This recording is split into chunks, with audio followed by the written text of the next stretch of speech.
Hello, and welcome to Africa, this enormous and astonishing continent. South Africa, to be more precise, just a short drive outside Johannesburg. And I'm here to talk to a remarkable man, Credo Mutwa. When I first came to South Africa about 18 months ago, within 2 or 3 days, I was introduced to Credo Mutwa. I'd never heard of him at the time, but from the moment I met him, I didn't stop listening and he didn't stop talking for at least 5 hours. And within the first few minutes, I realized I wasn't just in the presence here of a man of great knowledge, and he's certainly that. I was in the presence of a genius, a unique human being. And Credo Mutwa is without doubt the most incredible man it has been my honor to meet. Credo is what some people around the world call a shaman, and some deeply, deeply ignorant people call a witch doctor. And to give him his official title, he's a Sanusi in the Zulu nation. Sanusi is the carrier, the keeper of the ancient knowledge of so much, including the ancient knowledge of history of Africa, where all this came from, where the people came from, what the truth of history is, instead of the largely nonsensical version of history that we get through the universities and the schools from very, very well-educated professors who know. There are only 2 Sanusis left in South Africa. Credo is one. And that's terrifying, because it means the true version of the history of this continent is dying.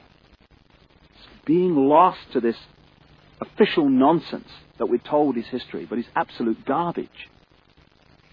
History has been rewritten, and the people who can put that history together again are going out of this world as they age and are not replaced. So you're about to have, as I have, the enormous privilege of hearing this man talk and seeing his knowledge preserved for as long as the electronic medium exists. He is the official storyteller and keeper of the history, the knowledge of the Zulu people. But you know, knowledge is a very dangerous thing when you're trying to hold people down into a mind prison, you're trying to manipulate them, you're trying to control them.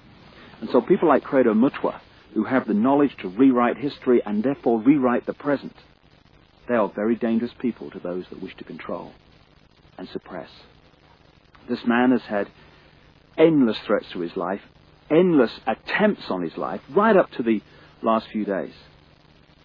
And he has upset the hierarchy of his own people as much as he's upset those others in other cultures and other races that wish also to suppress the truth for reasons of preserving their own religious domination or keeping people in ignorance.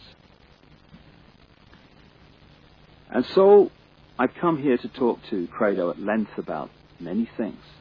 And this is a series of unique videos with a unique man. And what we're going to start out with is to concentrate on a bizarre story. An off-the-wall story, you would think, but one which he is confirming at every turn from his own background, his own unique knowledge of this continent. Over the last few years, as I've been trying to uncover how the world's controlled by a few people, which it is, and who those people are, it has emerged from my research that, bizarre as it may seem, a reptilian race from another world, interbred with humanity in the far ancient world, creating hybrid crossbreed bloodlines. You see references to these in the Old Testament and into endless of the ancient texts. In the Old Testament, it talks about the sons of God, which in the original is sons of the gods, plural, interbreeding with the daughters of men to create the hybrid race, the Nephilim. These gods were the literal gods of the ancient people. And they used to sacrifice people literally to the gods. And these crossbreed bloodlines, as ancient accounts tell around the world, were put into the positions of ruling royal power in the ancient world.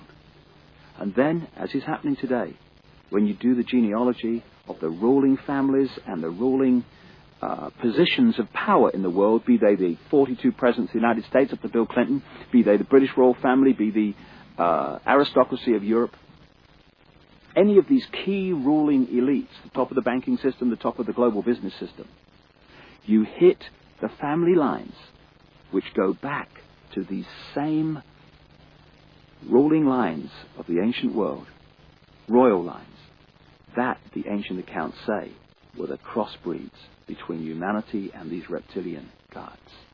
In other words, a reptilian extraterrestrial race has been controlling planet Earth for thousands of years to this day and putting its genetic compatible bloodlines into the positions of power as presidents, prime ministers, banking leaders, business leaders, etc.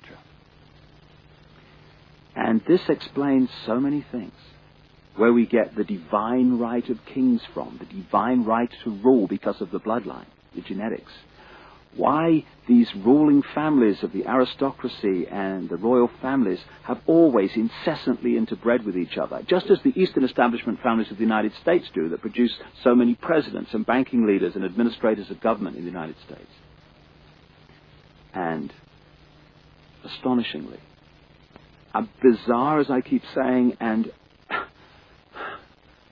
seemingly ridiculous as this story may be from our conditioned perspective of life and reality, when I started talking to Credo Mutwa, from his African experience and knowledge of the most staggering depths and variety, he tells exactly the same story that I have uncovered around the world, exactly in great detail.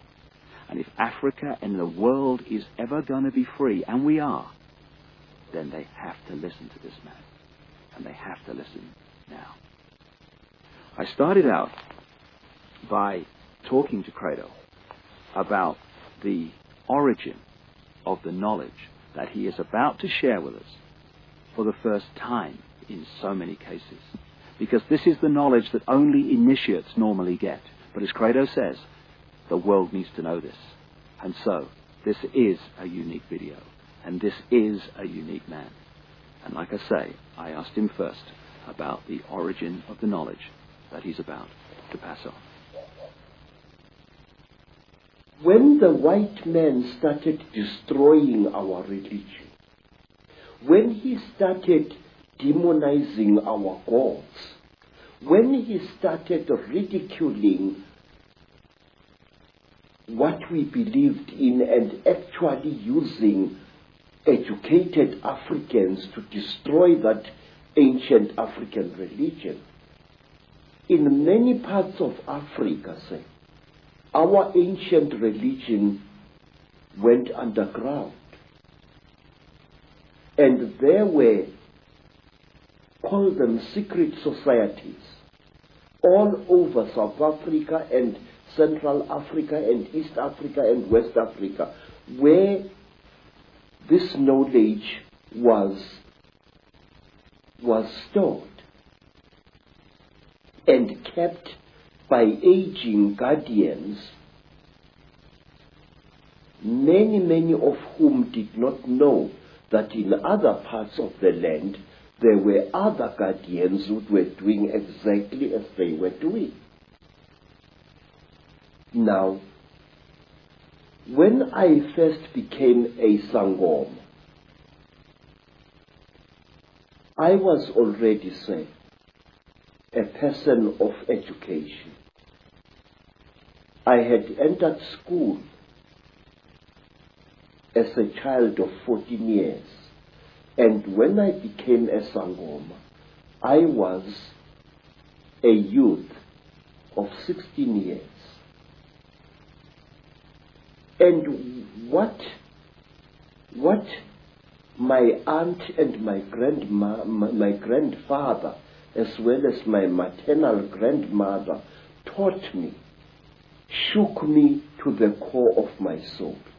I found that the mission schools had been teaching me lies about my people all along. Missionaries had told us as children that the only light came to Africa with white people, that before the white men came, we black people had no idea about God.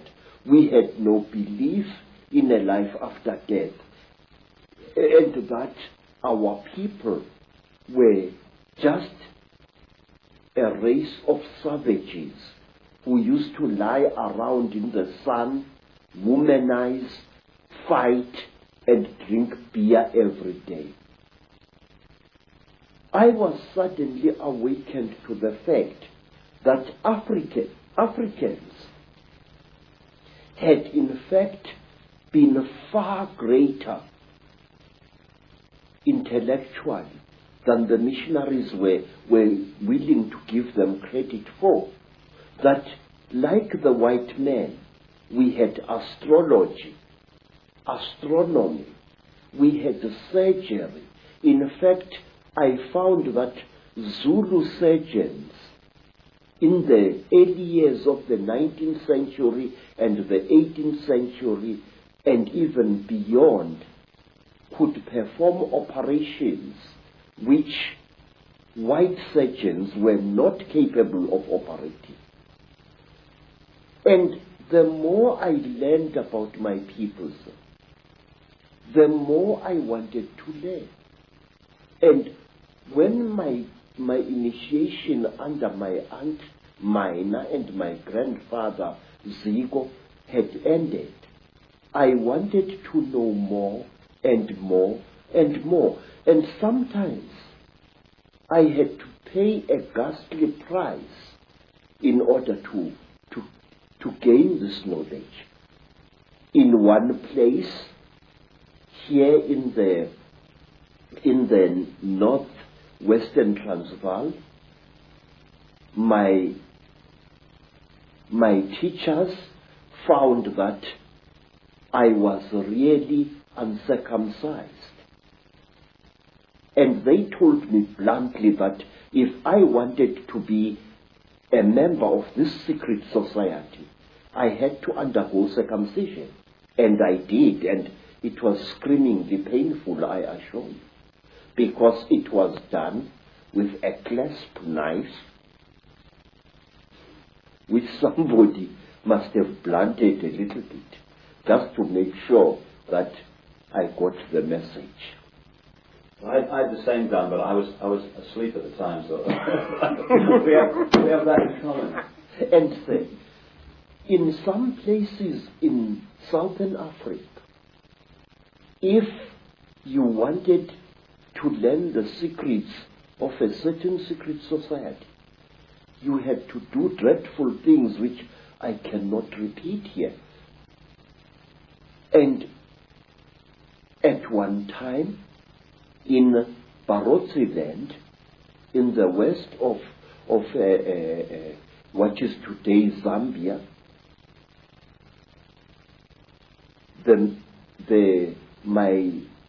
my teacher said, look, how far are you willing to go in order to become one of us?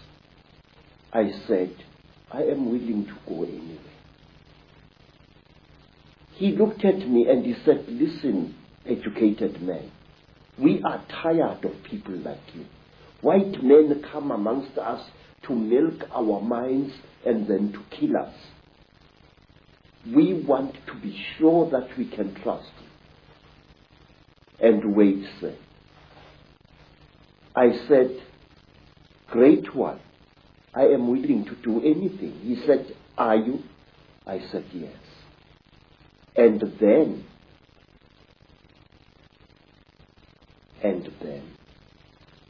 they went into a graveyard, and from there they removed the hand of a corpse, dead 2 days, and they brought it and they challenged me to cook it and eat it. I did so. And these were the peoples who first told me about a race of highly intelligent beings which they called the Chitauri, the talkers, a race of creatures which look like reptiles, who have ruled the world for hundreds, if not thousands of years. Through this dreadful act, I was able to gain knowledge which was denied to even the highest Sangomas, because they would not go through the ritual I went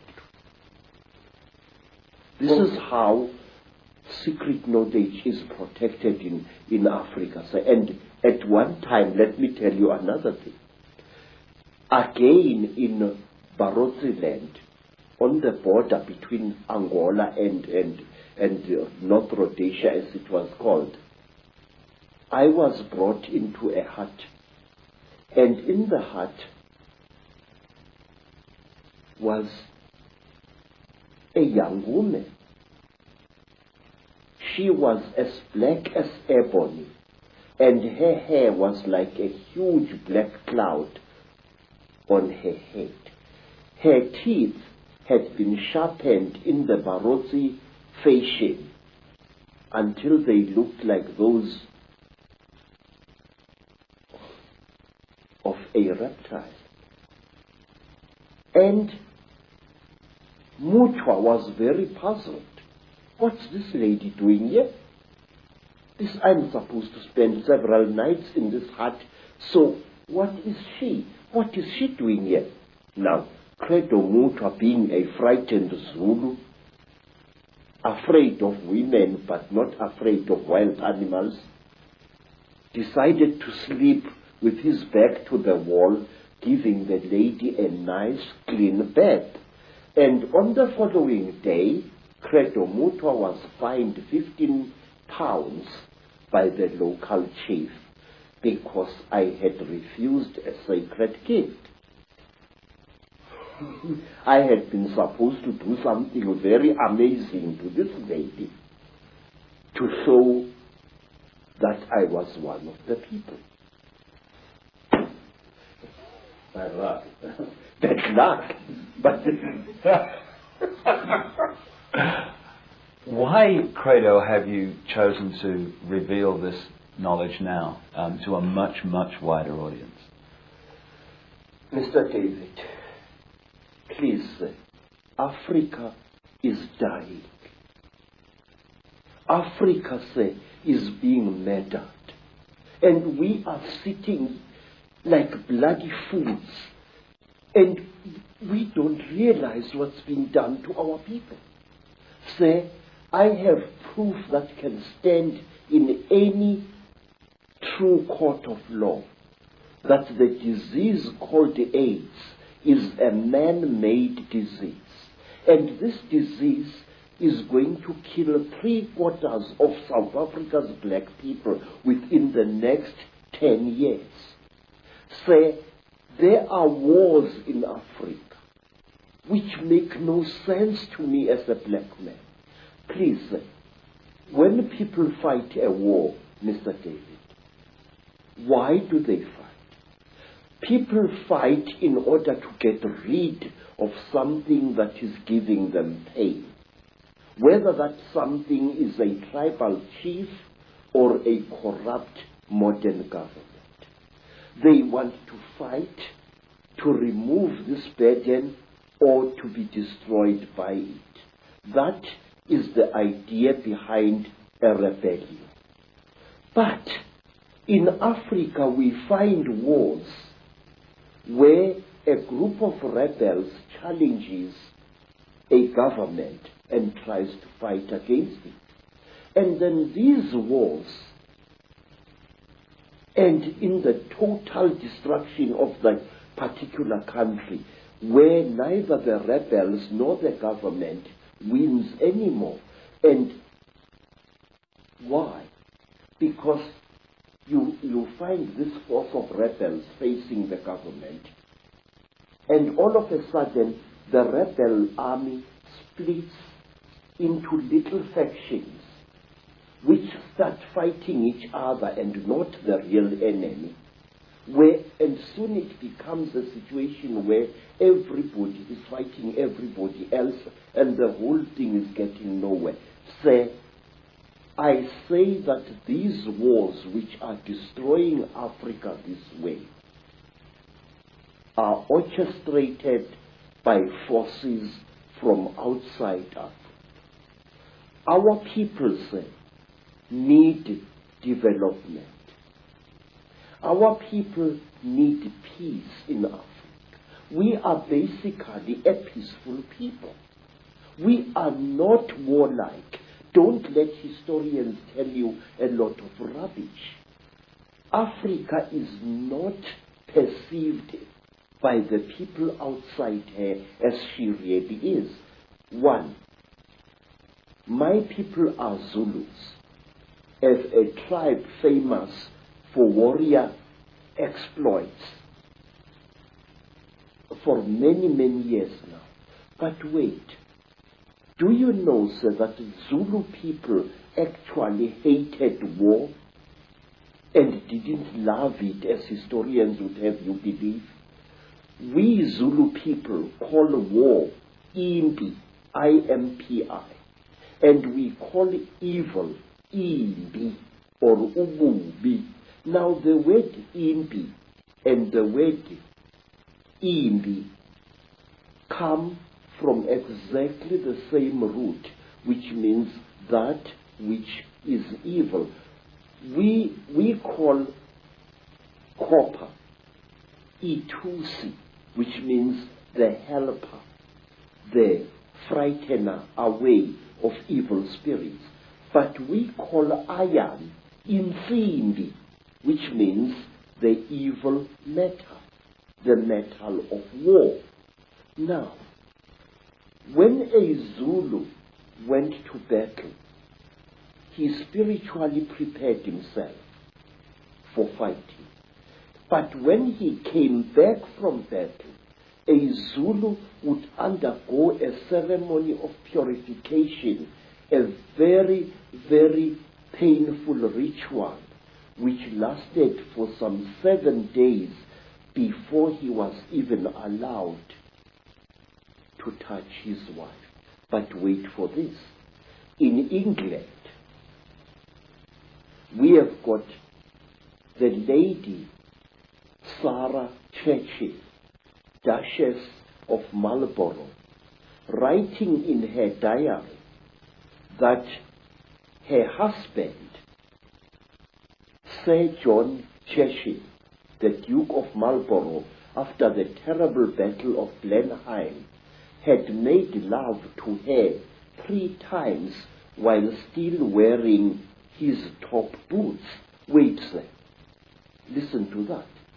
Here is a man coming into his tent or whatever it was, with his boots still stinking with the blood of horses and the blood of men, and probably with human flesh still attached to the soles of those boots. Here is this man making love to his wife.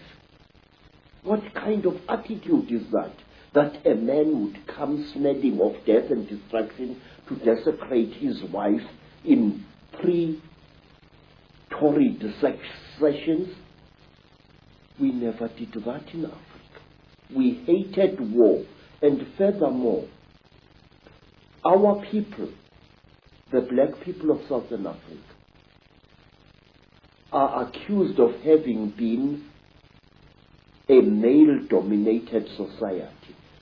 Absolute bloody poppycocks. Zulus were a female-dominated society.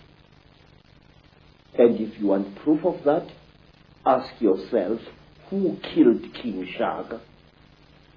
who planned Shaka's murder, two women, twins, Mama and Mkabai, Shaka's aunts, who was the greatest advisor of King Shaka.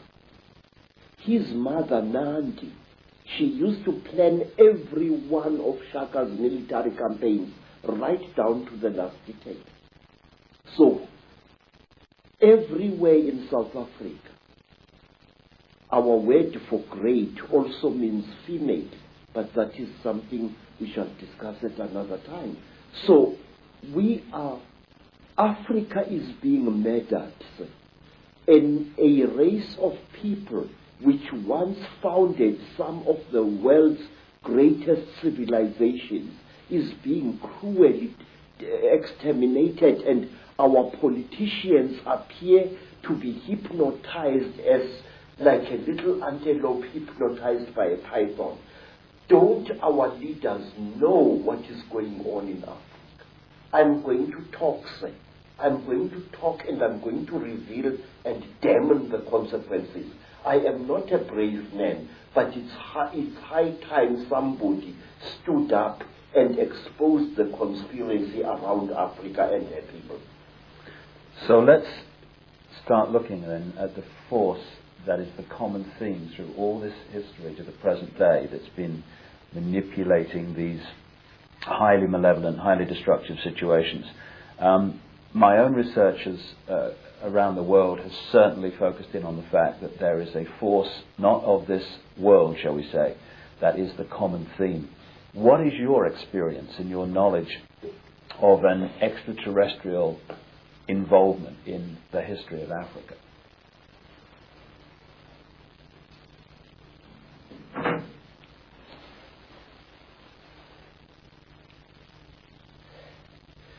One of the most secret stories that was revealed to me, sir, is about these beings. This story was revealed to me first in Barotseland, then in the country today called Rwanda, once known as Rwanda Urundi. Then I learned about this story at that time on the foothills of Mount Kilimanjaro. This is the story, a story you find throughout Africa. There was once a time when the blue sky was invisible, when the whole world was covered with mist, when you could not see the sun as it is now. You only saw it as a splash of white light moving slowly across the sky. At that time, there was an eternal drizzle every day of the year. At that time, people could not see the stars. People only saw the trees growing, trees which were very, very big. There was no desert at that time, only jungle everywhere where you went. At that time, sir, people were what we call in Zulu, Ngubili. A human being was both male and female in one body. And out of the sky, one day, came terrible objects. They were like gigantic bows made of huge gleaming gold. They were shaped like bows without strings, and they were bigger than the biggest mountains. They came out of the sky bringing great noise, black smoke, and fire with them. And out of those huge objects came them. At that time, sir, human beings could not speak. We had no gift of language at that time. And people had, however, great mental power. A man would go into the bush and, using the power of his mind, actually call out an animal which he wanted to hunt and kill for his children. And the animal would appear and kneel down before the man, and the man would kill the animal and take it home. But when the Chitauri arrived in Africa, they told our people that they were gods and that they were going to give us human beings great gifts on one condition. We had to worship them and accept them as our creators. Some told our people that they were our elder brothers and that this earth had produced them generations ago. And they said they had come back to the green womb of their mother and that they were going to make us into gods. What they did, they created a very strange pair of caves in the land. They dug 2 caves. In one cave was a green light, in another cave was a red light. And they drove human beings into these caves. And each human being had to choose which cave the human being wanted to go into. And those who went into the green cave came out as women. And those who went into the red cave came out as men. And then the talkers, the Chitauri, told our people that now they were perfect.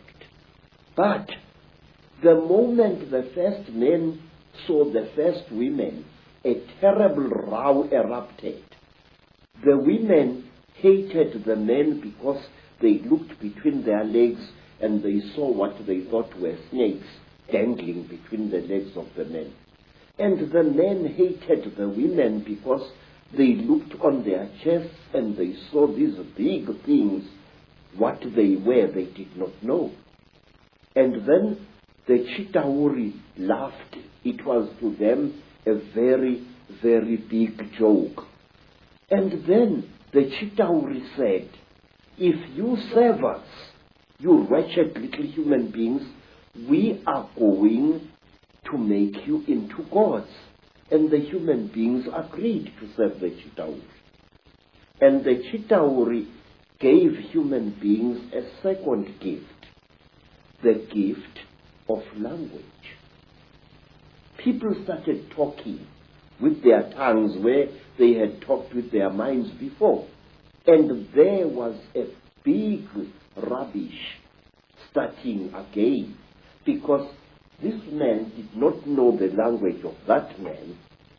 And when this man greeted that man, this man thought that he was being insulted, and so a lot of murder and culpable homicide started taking place all over the world.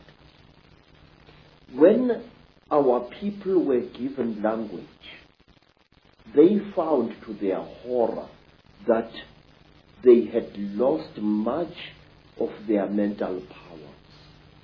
They had paid a terrible price.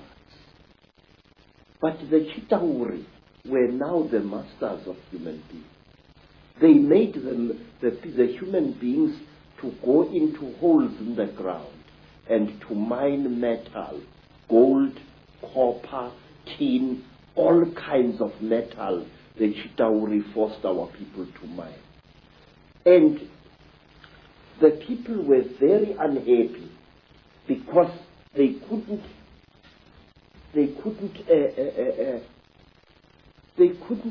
cope with the new sexual differences which were there now between men and women. And then, from amongst the Chitauri came a very good female Chitauri. Her name was Mai Nzarantwari Samahongo. Mai Nzarantwari Samahongo was the senior wife of the terrible chief of the Chitauri, Umbaba Gorontwari Samahongo. She was sorry for human beings, this great reptile lady. She said to the poor people, "Ow, you are unhappy."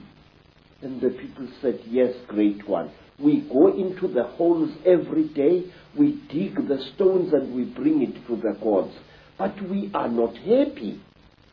And Mai Nzarantwari scratched her scaly chin and began to think and to think. She was terribly ugly. Her eyes were awful, like lights in the darkness. But she had mercy in her heart, and she taught the men and the women how to make love. And she said, "Look, we divided you into males and females.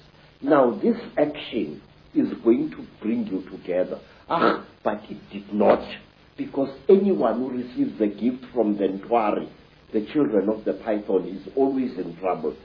What happened was that when one guy slept with his wife, he didn't find her much, so he went to steal another guy's wife, and there was a big remorse, as we say in Afrikaans, started.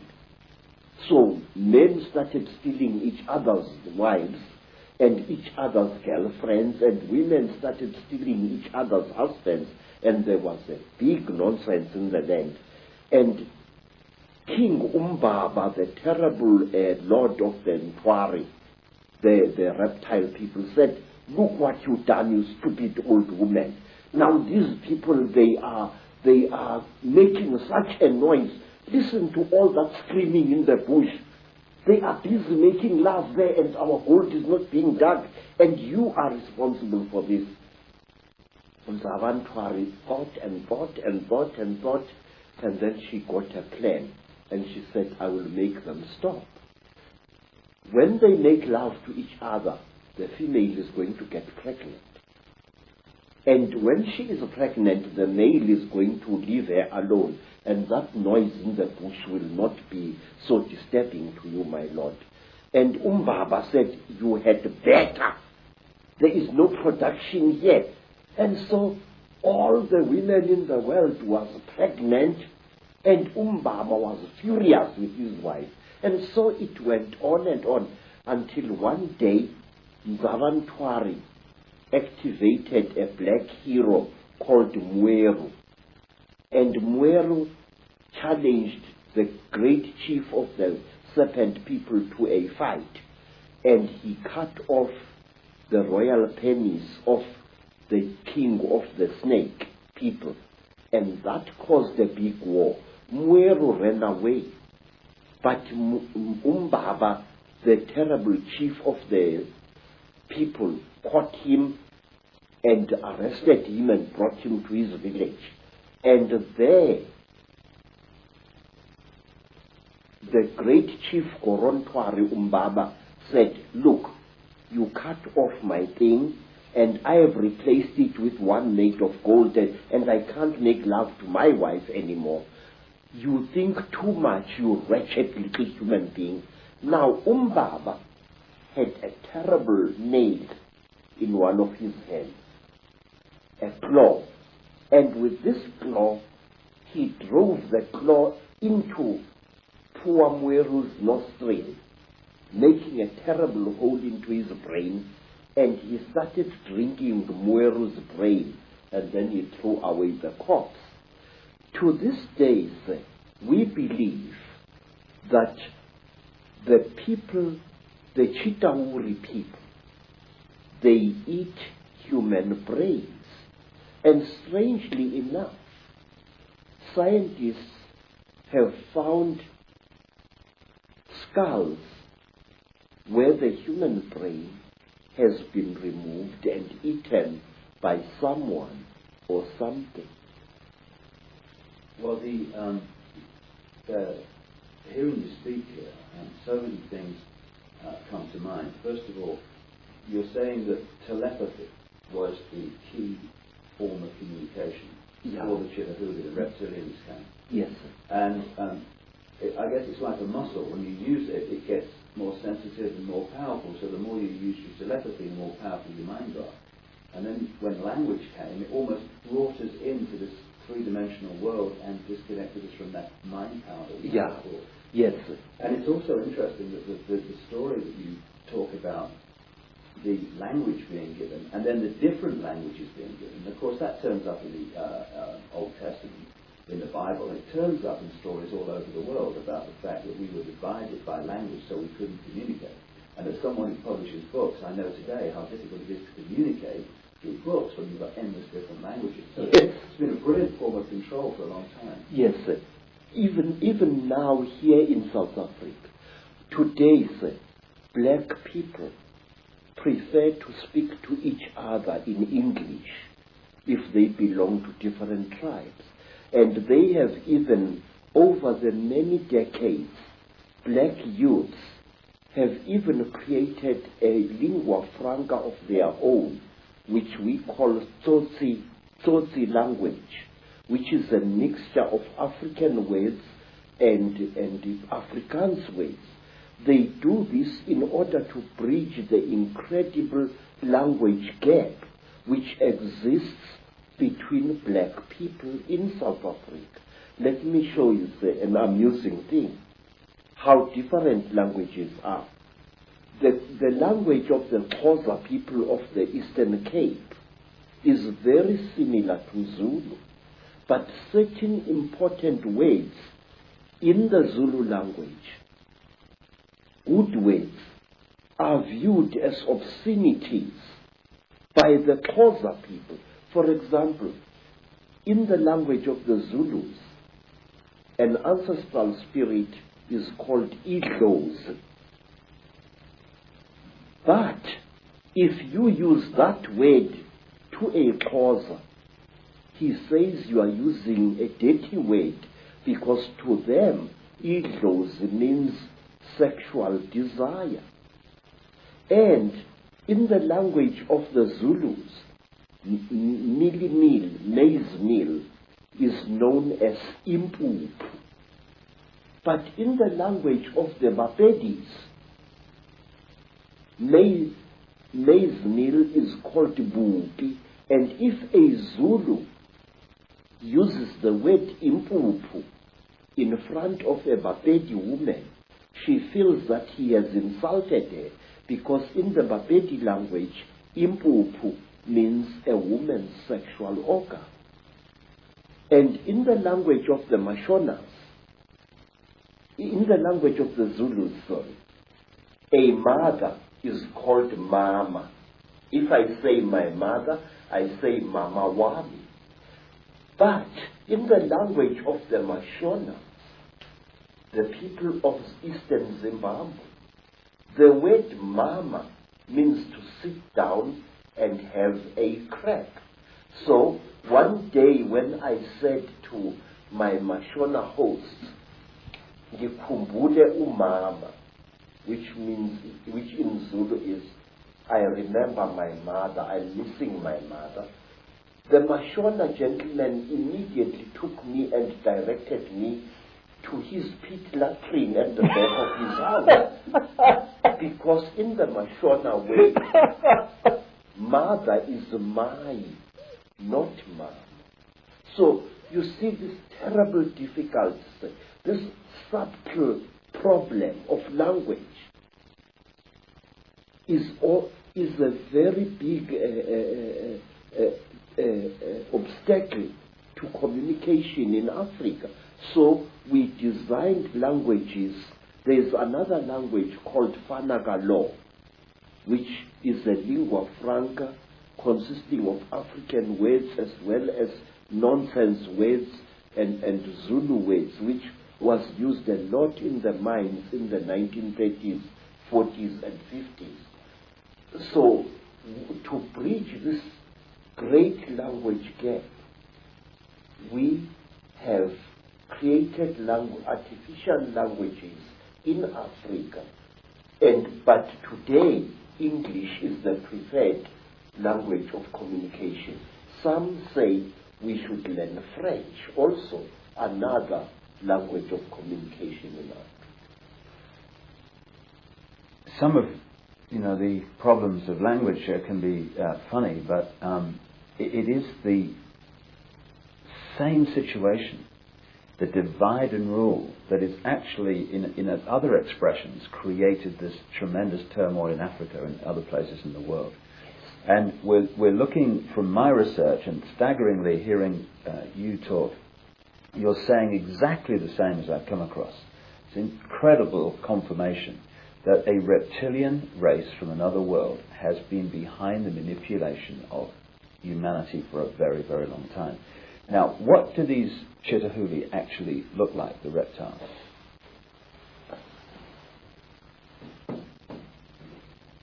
I'm not a good artist. You're better than me, that's for sure. But this is how we believe the Chitahuli look like. They were created in this. You see, sir, you white people say that there are alien beings on this earth. No, you are wrong. The earth in which we live has produced 24 different races during its long existence. Please, sir, this is how a Chitahuli looks like. It stands about 11 feet high. It is a very slender being which seems not to have a bone structure. Its fingers have no joints. They are more as if the bones in here were flexible. Some of the Chitauri have got 3 claws with a thumb. Some have got 6 claws with a thumb. And some of the Chitauris have got horns on their heads. And what surprises me is this. Some film producers, like the producers who make the film Star Wars, often show creatures in their films which actually exist, which even the most uneducated of Africans who knows this Chitahuli can identify. For example, in the new Star Wars film, what is it called? Star Wars or something like that. There is a creature who amazes me called Darth Maul. Darth Maul is a red and black being with a ring of small horns right round his head. That is exactly what the Chitahuli look like. Some have got ordinary heads without any horns on their heads. These are the lesser Chitahuli. But the royal Chitahuli have got a ring of sharp horns all around their heads. And the very high Chitahuli, like their king, Mubaba Samahongo, they have got very long horns which grow this way. Not that way like a bull, but this way like certain antelopes. Now, I just wonder where these film producers get their information from. And in one strange feeling, which my student called me to come and watch, there is the thing called Stargate 2. Mm-hmm. And in that feeling, there was a creature, a very slimy, cream-colored creature with heavy wrinkles on its face. It was a spitting likeness of Mubaba Samahongo, the terrible emperor of the Chitauri. Well, clearly there's a tremendous amount of knowledge of what's been going on and what is going on, which comes out symbolically through films and areas of communication like Hollywood. But the thing that I'm totally stunned the more I talk to you about this is because I've been all over the world having people give me descriptions of seeing reptilian-type figures, particularly people in positions of power in the world, changing into a reptilian figure and coming back again. And what they describe seeing is exactly what the knowledge of ancient Africa talks about seeing. We're talking about the same people there, which is an astonishing confirmation. And the eyes is something that keeps coming up being described. Tell me about the eyes of the Chitahuli. Say, a warrior Chitauri has got eyes like a snake. These eyes are yellowish with split pupils, and they glow in darkness. So if a Chitauri, a warrior Chitauri, one of the lesser classes, is hiding in a cave, you can see its eyes burning. But a royal Chitauri has got 3 eyes. It's got the yellow eyes, which glow in a strange, almost ice-like way, like jewels, like certain types of yellow jewel. And then they have got an eye in the center of their foreheads, an eye which doesn't close up down like a normal eye does, but which closes from side to side and which opens this way. Now this eye of the Chitauri is the eye that kills, because it can knock a man down just by the fire, the glare that comes out of it. Is this where the a constant recurring theme of the evil eye comes from? Yes, sir. Yes, sir. In fact, Mubaba, the emperor of the Chitauri, who is said to be still alive today, Mubaba has got a central eye. His other 2 eyes were stitched shut by a jealous wife. But his killing eye, the Samahongo, the terrible red eye, opens. He can even open it like this. Mr. David, I would like to share a little thing with you. It is this: the best way to protect an evil thing is to deny its existence. And if you talk about things such as the Chitauri, if you talk about things such as the Mandinda, there are many people who say to you, rubbish, this thing does not exist. Now, in this way, this great evil is protected by being denied. One day in my long travels through the world, I was in New York, in that place called Harlem, and I saw a graffiti on a wall along a passage, and the graffiti was, "There is no such a thing as the mafia. and we will kill any asshole who says that there is. In this, again and again, in America, people deny the existence of the mafia, and by denying it, actually protect it wittingly or unwittingly. There are those who deny that a national and international conspiracy exists. They deny it ferociously, but by denying it, they are actually assisting it and actually protecting it. We must stop denying the existence of these things.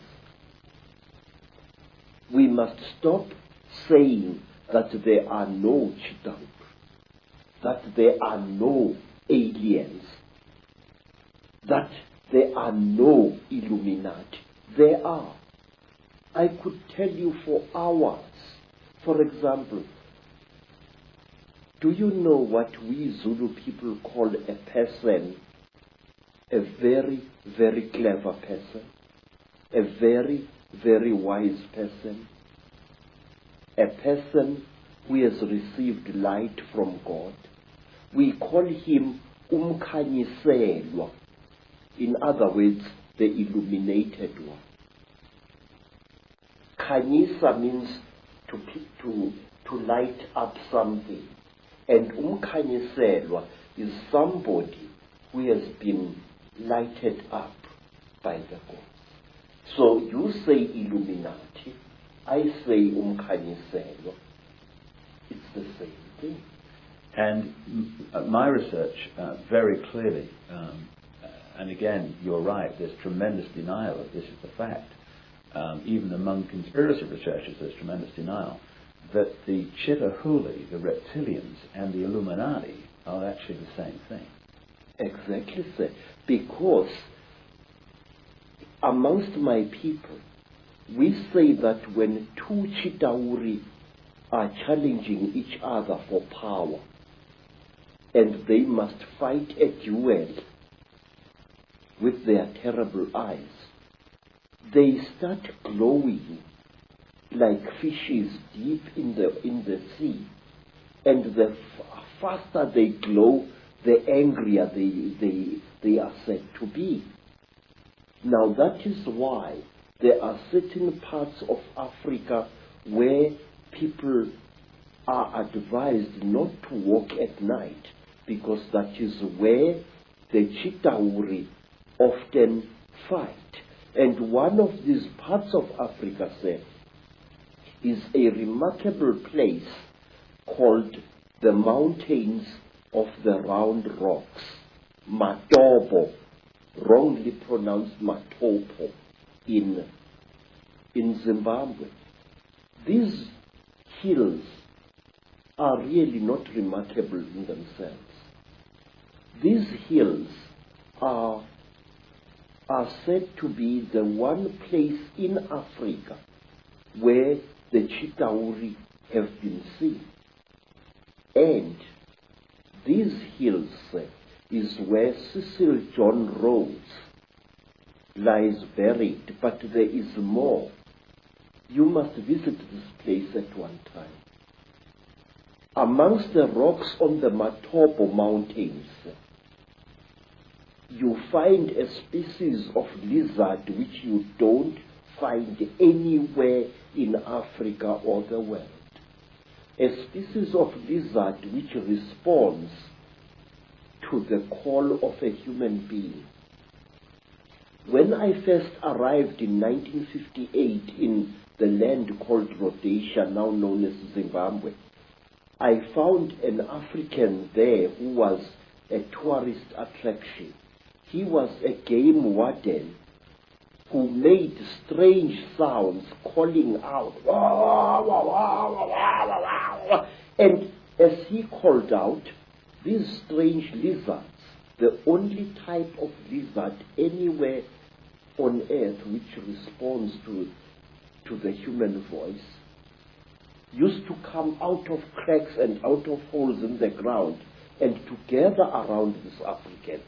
And it was this African game warden who told me that the sounds he is making are not just noise. They are the speech of the Chitauri star gods. Isn't it a staggering coincidence that Cecil Rhodes, one of the greatest Illuminati frontmen, perhaps certainly of modern times, who did so much to imprison Africa, should choose to be buried at the point where this is all going on? You see, sir, Cecil John Rhodes went his way into the hearts of Africans, and in their despair, wise men of the Mashona people, wise men of Matebele people, tried to make Cecil John Rhodes one of them. They told him about the secrets of the Matopo Mountains, that under the Matopo Mountains lies a city of great wisdom, which is the home of the last survivors of the Chitauri god beings in that part of Africa. And if you go to the Matopo Mountains and you carry a 4-pound hammer and you strike certain parts of that landscape with that hammer, it gives out a hollow sound which shows you that there are caverns deep underground there. There are 2 sets of mountains. There is the Matopo Mountains, and then to the east of Zimbabwe there are the great mountains known as the Inyangani, the Weeping Moon Mountains. There, even now, people disappear without trace. Sometimes a person would disappear for several days and reappear a few days later, not knowing where he had been or where she had been. And white people have disappeared there. Black people in their thousands have disappeared there. It was there that I also went missing for 4 days in 1959 in one of the most traumatic experiences of my life. What happened? Well, it's a long story, sir. My teacher, Elizabeth Moyo, had sent me to get a special herb which grows only on the foothills of those mountains. It was just an ordinary day like any other, just beautiful day like this one outside here. And I love the African wilderness. I'm at home in the bush, especially in the days when I was still in good health. I love the animals. I love their smell, and I love the smell of the vegetation. And I was looking for this herb when all of a sudden a bright blue mist fell all around me. It took me some time to react to this strange thing. It was a hot day, and all of a sudden the temperature around me dropped. It was as if I was on the slope of a very cold mountain, but it was a warm day.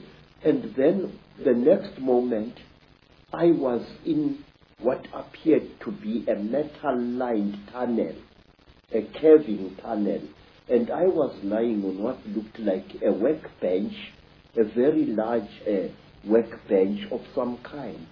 You know, an iron table which an engineer or somebody working with metal would use for welding and cutting metal upon.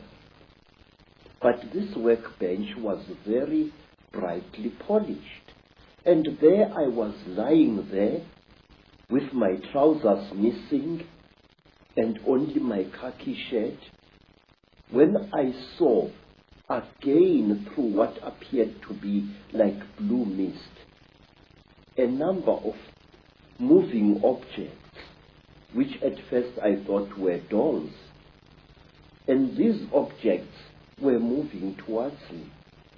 I noticed with mild surprise that They were very thin, short, human-like creatures with very, very large melon-shaped heads.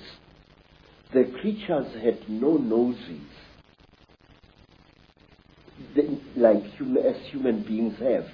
They had only small little holes on either side of where the nose would be, and their mouths were like knife cuts at the bottom of their faces. And these creatures were coming towards me. In color, they were gray, like certain types of fish, and they wore silvery gray garments which reached up to their necks and up to their wrists.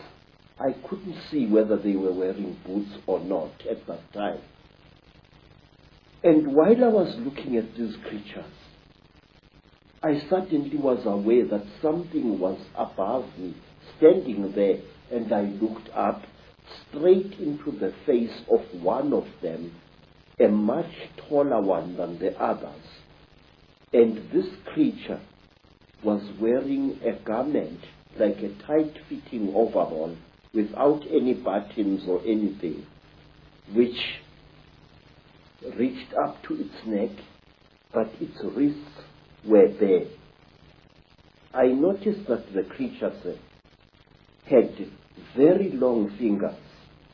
Its fingers had and each of its fingers had an extra joint, and it ended in a claw, a black claw like that of a chicken or a certain kind of bird, and that its thumb was not here, but here in the middle of the hand.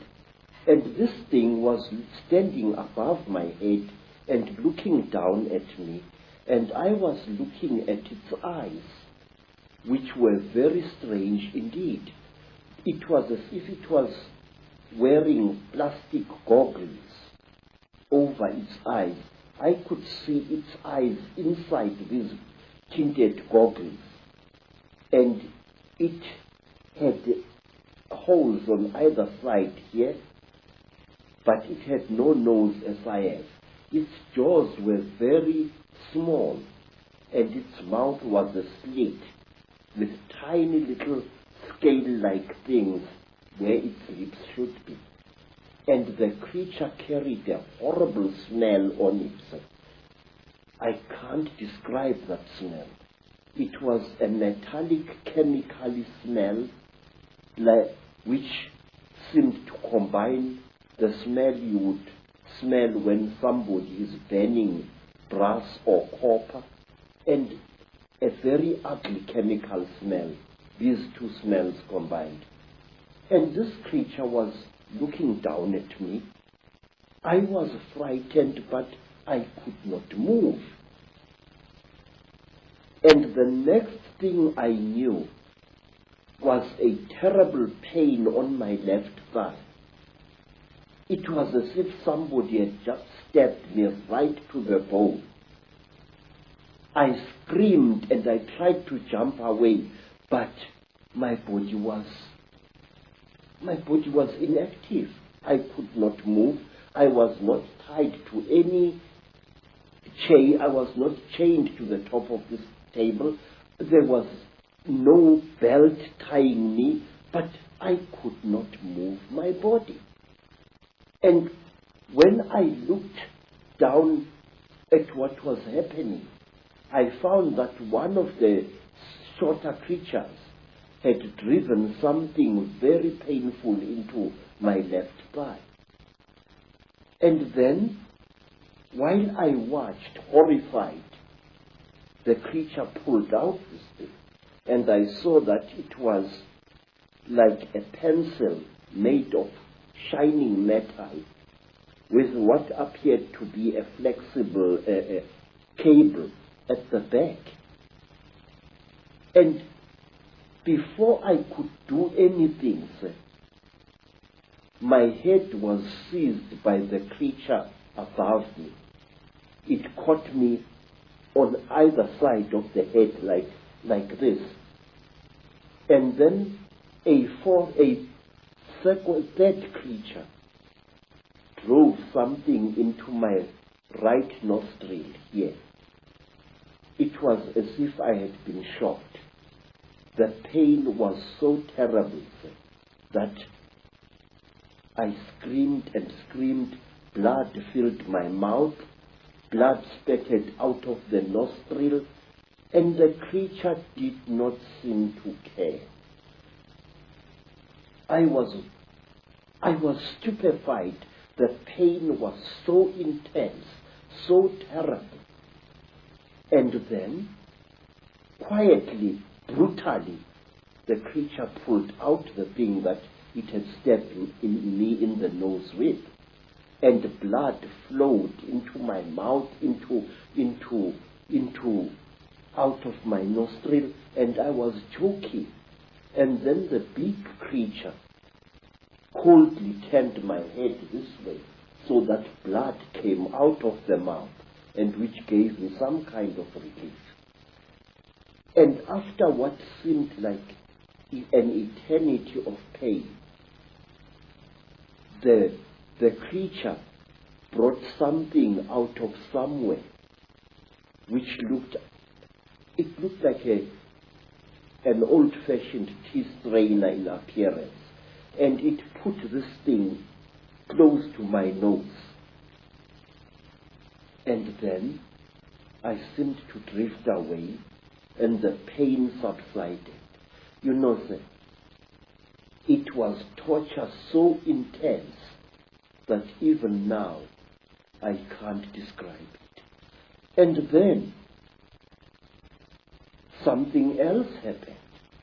A fourth creature started rummaging between my legs, and it pulled out my organ of manhood and stuck something into that. It was very strange, but I wasn't feeling any pain now. But I could feel the flexible cable moving inside me, right into my body. And then, I can't describe it. It was as if my seed was being sucked out by this small, bright, flexible cable. And then the creature just pulled it out. I screamed and I cried and I screamed, but I could not move. And then something happened which to this day still amazes me. After the creature had pulled out the flexible cable from my organ, the creature just stood there looking at my organ. And I was so terrified that I urinated, and accidentally urinated against the chest of the creature. It jumped away as if I had shot it, and it stumbled backwards. But its face didn't show any expression. Its mouth didn't even open, but the way the creature reacted, trembling all over, it was as if I had really hurt it, but it was wearing this kind of garment. And after that, I was left alone, except for the big creature, which stood to my right side this time, with his arms folded, looking down at me. And then, while I was looking at this creature, trying to appeal to it, no pain anymore, no pain, please, I was pleading. Pictures suddenly flooded my mind. Pictures of buildings sunk in a red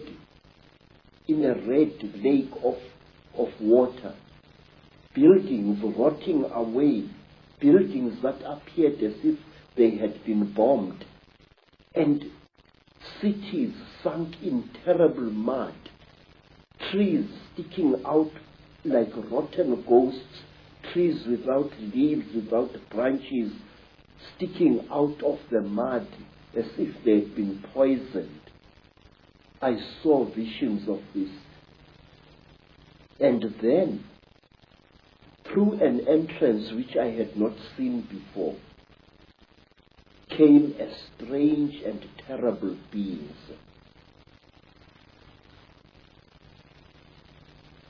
It was exactly like this.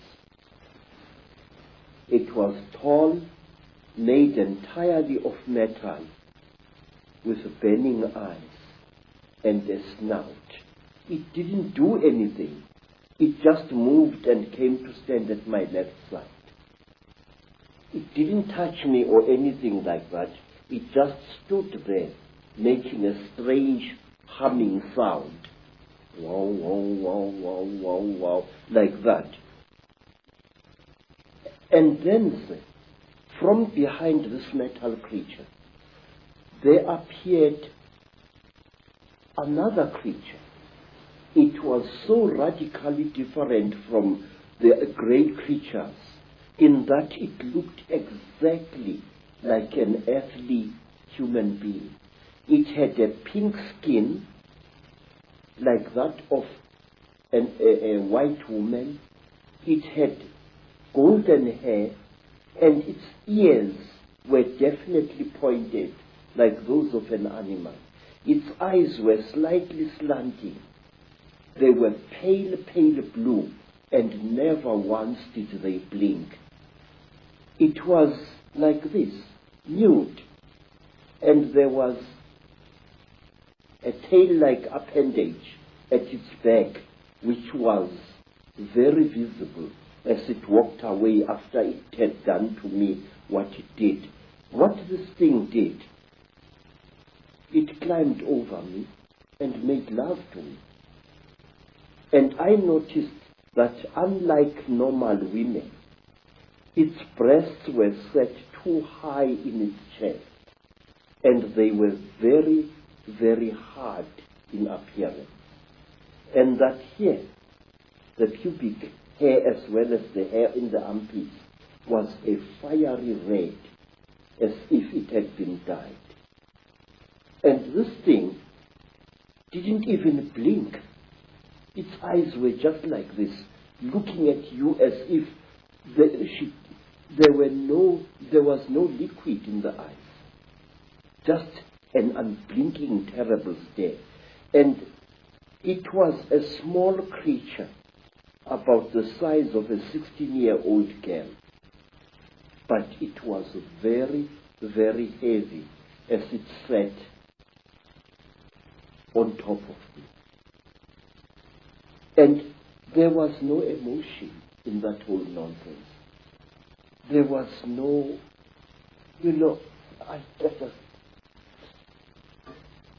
and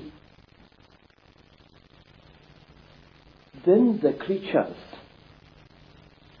took me out of that room after the metal creature and this pink creature had gone. This creature took me out of that room, assisted by another one. And they pushed me along a corridor which curved slowly in that direction, towards my right. And there I was shown many things which even today I don't understand. I was shown little versions of this creature swimming in huge cylinders made out of what looked like glass, in a pinkish liquid, like ugly little frogs inside the liquid. They looked like aborted human fetuses. They were very, very terrible and disgusting. And then we came to another room, and there I saw a number of people undergoing the same torture that I had undergone. One particular person whom I passed very close to was a white man, definitely a European, with a yellowish beard and moustache and long, straggly blood-crusted hair. This man looked into my eyes and I looked into his eyes. And we were so close we were as I went past him. Then, to cut a long story short, I found myself in the bush again. But I was wearing only my shirt. My boots were gone, and so was my trousers. So I took off my shirt and wore it around my waist as a loincloth. And I started traveling, not knowing really in which direction I was going. Then I came to a track, and I walked along that. And some time later, I saw people coming towards me. It was a group of young men and young women, Mashona people, and they were going to a trading store I later learned. I asked them where Elizabeth Moyo's homestead was, and they directed me to it. But they kept a safe distance away from me. And later I learned why. I was carrying a horrible, non-human smell upon me. When at long last I came to Mrs. Moyo's village, all the dogs in that place went hysterical. They came at me in a pack, wanting to tear me to pieces. And only the villagers managed to save my life there. Mrs. Moyo asked me where I had been, and I said I did not know. And then she said, I know you had been taken by the little ones. I said, yes. I cannot understand. She said, you must not try to understand. You were chosen by the gods as a living sacrifice. So don't even try to talk about this. But how could I not talk about it? I wanted to understand what had been done to me, by whom and why.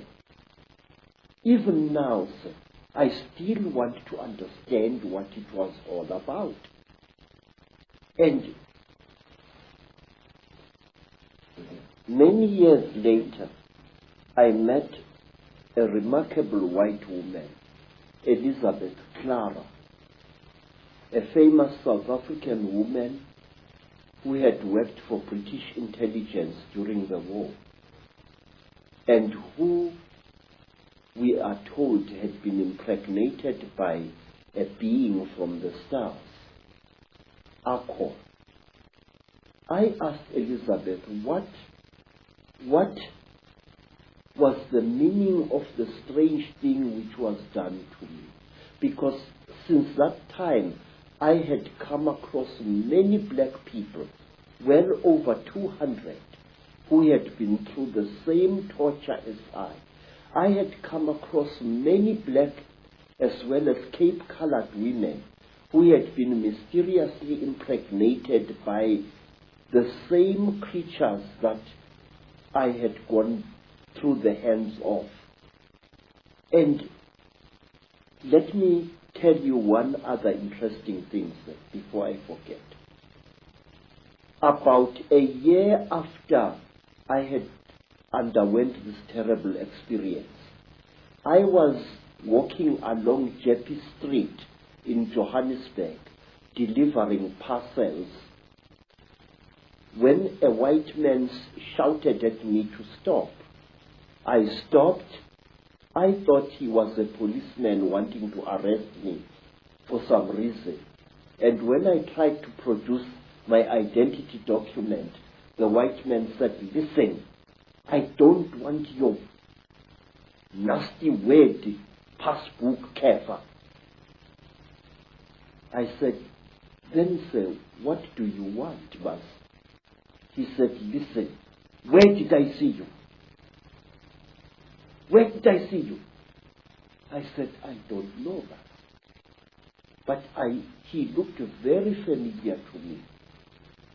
And then he said, listen, don't bullshit me, man. Where did I see you? Where did you and I meet? Then I said to him, I saw you in Rhodesia, in a certain place. You were lying on a table. If I had hit that white man with a fist, he would not have reacted the way he did. He went pale, almost dirty grey in appearance, and he turned away with a terrible, dirty word, and he walked away. His eyes were filled not with anger, sir, but with pure, naked terror. Astonishing story. Yes, sir. But there is more, sir. There is more, because I still want to know what was done to me. Say, one day you and I must talk more, in greater depth than now. I would like to tell you that since that time, I have found that I know things that a man of my standard of education shouldn't know. These hands, and those who know me can confirm this, these hands not only have made these sculptures using ancient African metal casting secrets. These hands, believe it or not, can make guns and working jet engines. And one day I wish you to come back to South Africa and I will show you one of these things. I know things which I shouldn't know, and it started at that time. Now, you see, sir, I want to know, what am I? Since that terrible time, my life as a man was really messed up. And one day let me tell you, sir, since that time, I have become a very confused creature.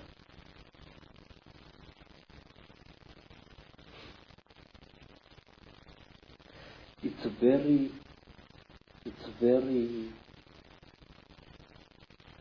embarrassing, really. But since that terrible day, I became bisexual, which to me as an African is very, very disgusting. Since that time, my mind doesn't seem to be my own. I think about things that a man like me shouldn't bother himself about. I worry about people. It's sickening. I have ruined my life because of worrying about people. I feel that I want to take every human being on this earth by the shoulders, shake them roughly and say, listen, Pastor, there is more to this earth than you think. Say, I have seen the cheetah. I have smelt them.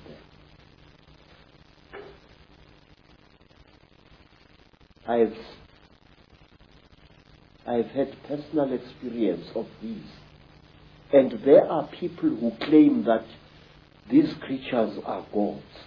There are people, sir, who claim that these creatures are experimenting on us. That is a lot of rubbish. These creatures are harvesting us. These creatures are not aliens, Mr. Icke.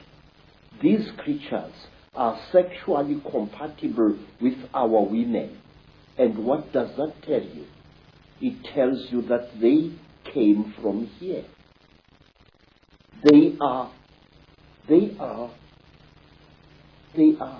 part of us.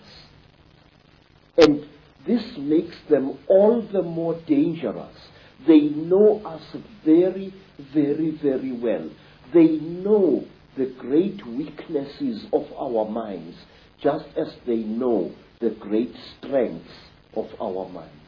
They operate in what I call the gray area of human existence, that side of our lives which we don't want to acknowledge the existence of. They create, African tradition says that the Chitauri, where they engaged God himself in a terrible war, and God defeated them, the real God, Nkulunkulu, the Creator. God defeated them, and he closed their mouths so that they are unable to talk or to eat food anymore. But we are told, say, that the Chitauri fatten on the energy that we human beings give them. They make us to fight each other. And when the whole land is drowning in death and fear and terror, when hundreds and hundreds of people are angry and afraid, the Chitauri get fat because they eat that what we call the dark power, which is brought about when human beings destroy the planet on which they live. They feed off human emotion. Yes, sir. Very, very intense human emotion. We are told, for example, that if you see a Chitauri walking through the bush or just standing there and looking at you, and you are accompanied by your wife or your girlfriend, you must immediately make love to that girlfriend and release as much emotion as possible, and the Chitauri will be pleased and will walk away from you and not harm you. And another thing, sir, we are told that the Chitauri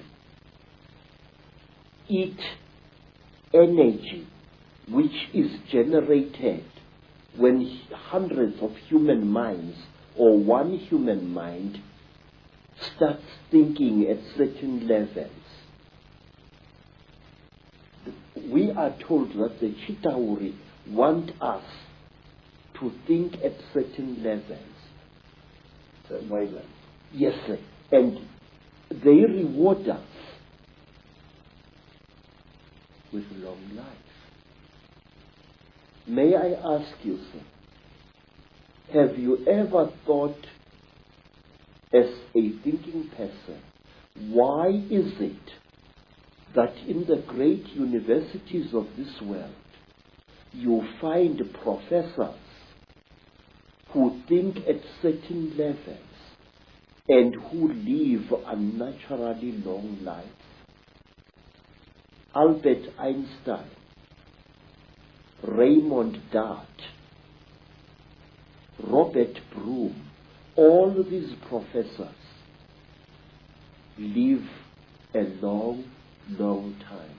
And my Aunt Mine, the last Sanusi in South Africa other than myself, is as active as a young girl, and yet she's close to her 99th year of life.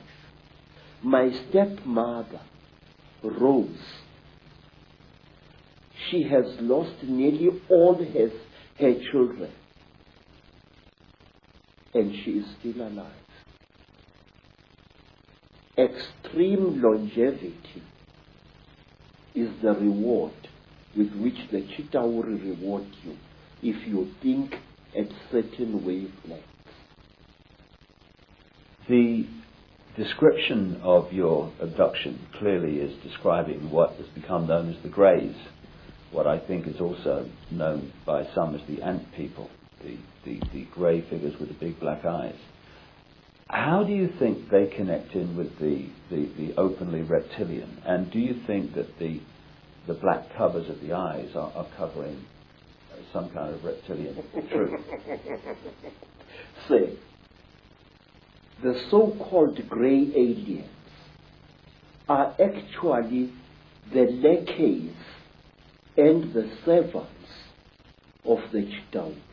If you see a Chitauri and you see this, there is very little racial difference. In fact, I will even go so far as to say this, that these creatures are actually the offspring of the Chitauri. The way they gather substances from human beings and from animals, the way they are the forerunners of the Chitauri in any place. And if you are very close to one of these creatures and you look into its goggle-like eyes, you will see round eyes, Mr. Icke, beyond this black goggle-like stuff. And these eyes are the real creature's eyes. Now let me tell you, there is in Lesotho a very strange mountain, a mountain called Leribe, Leribe.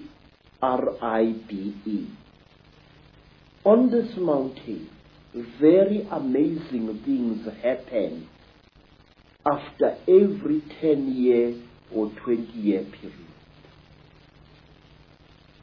Now, not so long ago, an African farmer found an object near that mountain, an object which had crashed. And he was driving his tractor and he saw this strange object lying in the ground with tiny little bolts of lightning racing all around its edge. And the African walked up to the object, and when he wanted to touch it, a strange power struck him and sent him sprawling on his back to the ground. The African got onto his tractor and got out of there. What the African had seen had been a crashed UFO, a flying saucer. He described it very amazingly. And he said that after a few days, there appeared what he said was a huge removal van, very big, accompanied by soldiers wearing black uniforms, goggles and berets. And these soldiers lifted the object into the van, and the van drove away. But when the people came to the site, they saw that something had fallen there, but they saw no heavy tire tracks of the vehicle that the man had described. Something had crashed there, had been removed, but there were no wheel marks of the heavy vehicle he had described. Now let me tell you something else.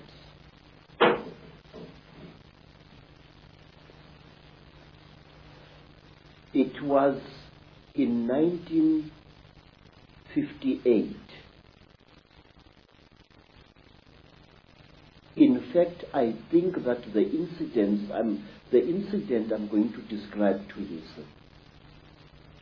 is somehow connected to what happened to me in 1959. I'm sure of it. A friend of mine in Lesotho called me. He said that he had something very important and that we had to share this. He said, please, I must come to Lesotho. I must come. And I went there. And then I found that he had dug a hole at the back of his hut. And he asked me that he and I and his second wife should go into this hole on the night to come, and there to share something very, very holy.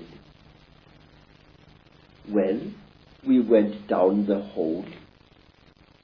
We used a broken ladder, and there inside the hole, we ate small pieces of something.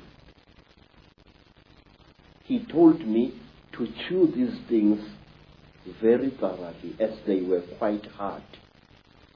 I still had teeth in my face at that time. And I chewed and I chewed and I chewed and I chewed.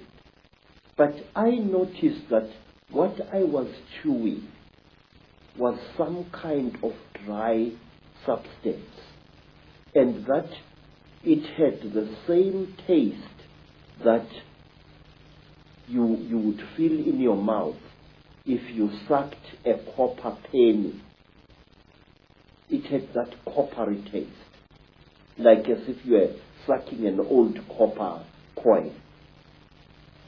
And then we left the hole and we went into his house. And on the following day, we all became terribly ill, very, very ill. Our skins erupted into a rash. It was very, very painful. It was very, very itchy. We bathed with urine trying to take the itching away, but it failed. We bathed with sheep dip, and it failed. And in the end, I could no longer breathe at all. My tongue appeared to swell many times its size. And then I got so sick I could barely open my eyelids. The skin was itching like mad, and I could barely breathe. And as the days went by, it was about a week, but it seemed like 100 years, slowly the rash subsided. And my skin began to peel, as did my friend's skin and the skin of his wife. We were very, very, very sick. And when I could speak, I asked him, what was the thing that you gave me to eat? This is the thing that has made us so sick. Why did you do this, my friend? He said, look, what we shared was something that can only be eaten while you are hiding in a hole. And that thing is the flesh of a god. I said, God? He said, yes. I said, but I am sick now. He said, wait, you'll recover. You either die within 2 days or you recover. Now we are going to recover because we are still alive after 2 days. Mr. Icke, I can't describe to you what happened next. I wish you to imagine, sir, you are sick, weak, and feverish. Suddenly, you get stuck, staring, raving, laughing mad. We started laughing. It was utterly incredible. What had made us what had caused the laughter we did not know, but we laughed for hours, all three of us. And then, when our jaws couldn't laugh anymore, a new thing happened. my friend's eldest daughter gave us all water. And when I drank that water, my sense of taste was so heightened that I was utterly shaken. Ordinary water from a mountain spring tasted like, I don't know like what, like wine, like something out of I don't know where. My taste buds must have been souped up somehow. And then another feeling, which I cannot describe, fell over all of us. It was a feeling as if we were one with the entire universe. When I looked at a tree outside my friend's homestead, it was as if that tree was a multicolored living rainbow. When I looked at the mountain far away, my sense of sight was so intense that I could see colors beyond colors. I can't give you any other description. And then say, afterwards, I was very weak, but with a monstrous appetite. And then I left my friend's homestead and returned to South Africa. Every step of the way, I seemed like a person reborn. It was a feeling that no words can describe. And when I asked my friend by letter afterwards, what was this God flesh? He said it had been the flesh of a Puana. What we call bread. Yes. People who say that these things don't exist had better think again. They are tangible, they are smellable, and furthermore, they are edible if you are willing to take the risk. In Africa, we have an ancient custom whose existence many people deny today, that anything that claims to be a god should be eaten.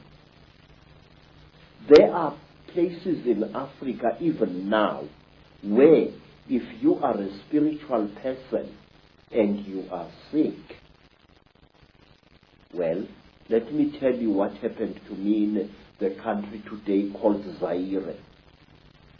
I got sick. I was undergoing yet another of my 7 initiations, and I fell sick from very bad running stomach. And I was so sick, everything that my friends, white friends and black friends, could do failed to help me. And then, one night, some of my teachers came to me and requested that since I was going to die, would I please allow them the honor of eating me after death?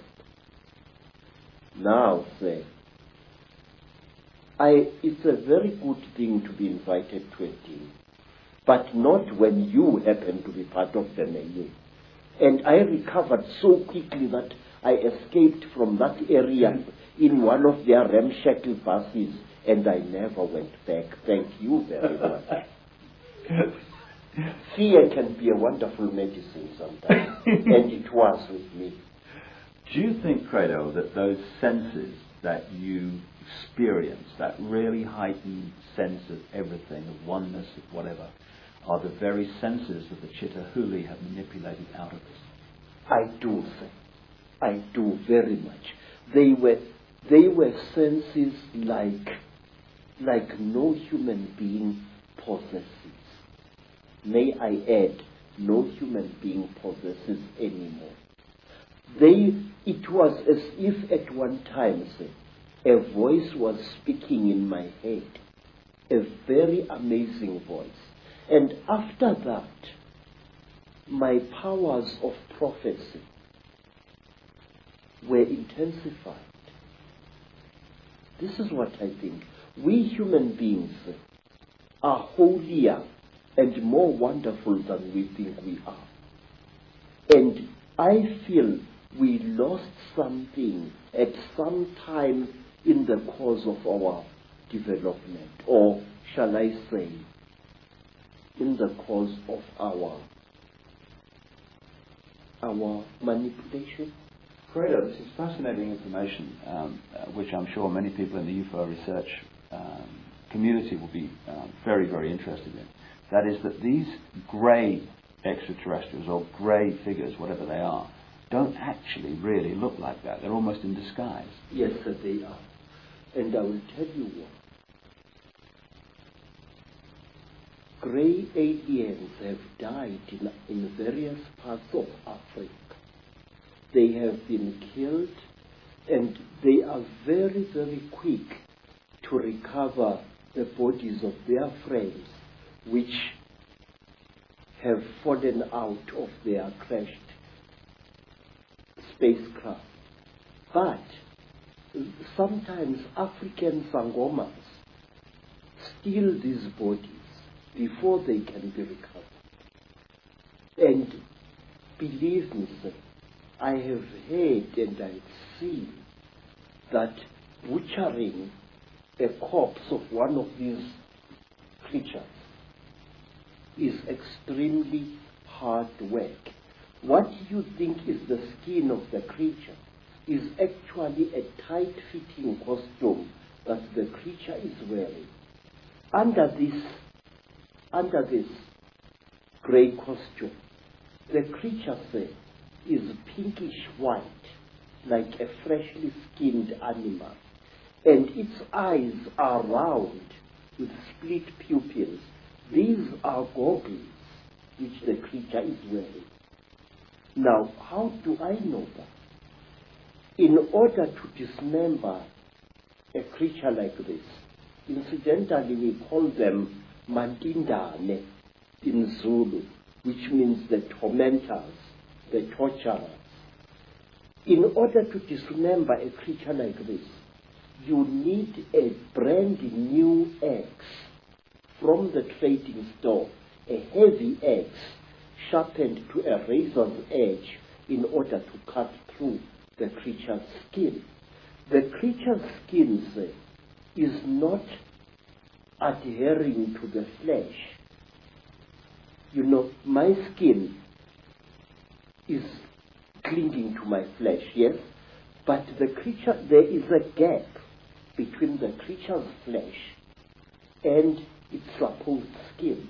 This is a material and not a skin. So the creature is actually wearing two garments.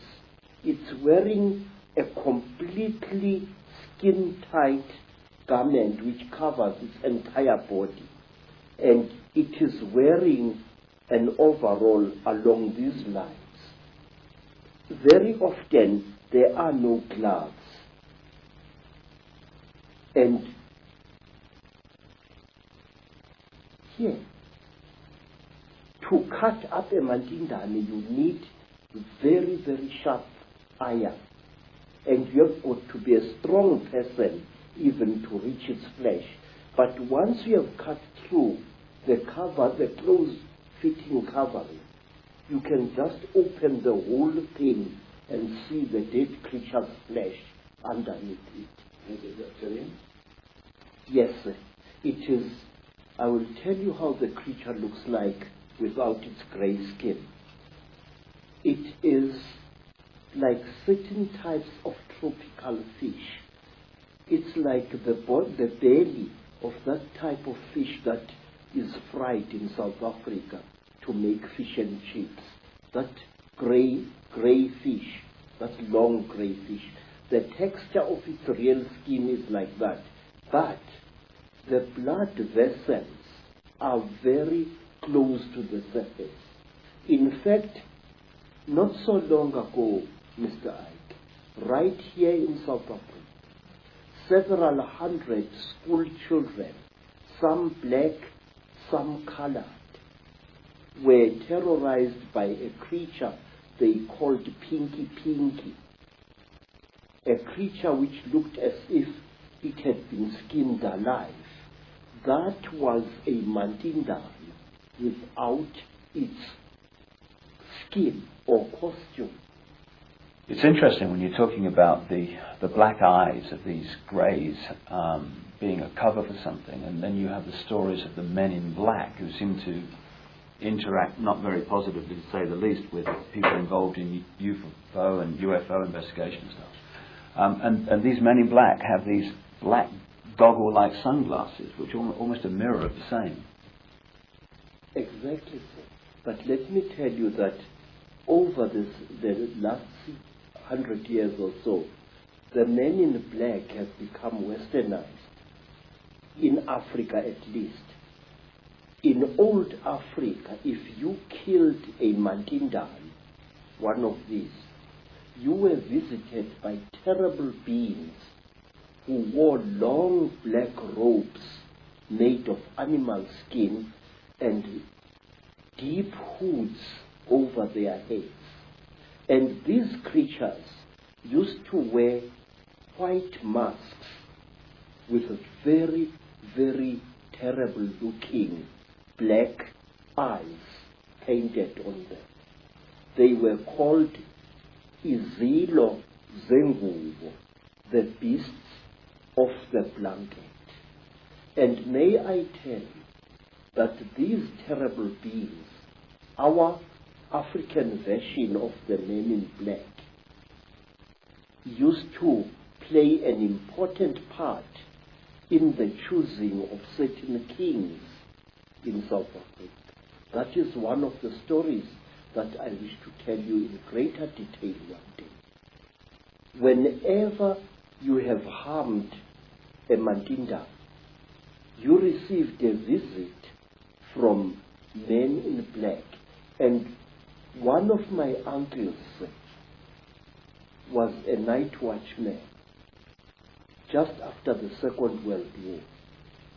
And he saw what he thought was a burglar breaking into a factory which stored surplus army property. And he threw his knobkiri at this figure and hit it very hard. The creature fell behind some boxes, and then and only then did my uncle, a tough old Zulu, realize that the thing he had brought down was not a human being at all, not a young thief, but a Mandinda. My uncle threw down his second stick and ran screaming out of the factory.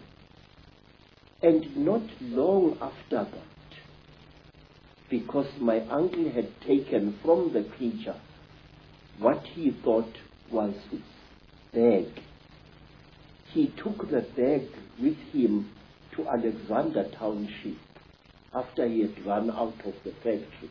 But he could not open the bag. And while he was sitting in the shack in Alexander Township, just near Johannesburg, there arrived at his shack two white men who posed as detectives. And these so-called detectives told my uncle's common law wife that she must give to them the bag that my uncle had taken from the little man. And she did, and they vanished. What I'm trying to say, Mr. Icke, is the richer we become, the more we behave as the Chitauli are said to behave. Some of us, when they acquire a lot of wealth, start consuming metals and other minerals that they really do not need, which, however, if you study the story of the Chitauri, you are told that the Chitauri use these minerals and metals as medicine. We are told, say, that the Chitauri, when they get sick, smear their bodies with gold dust, which gets absorbed into their skins and they become all right.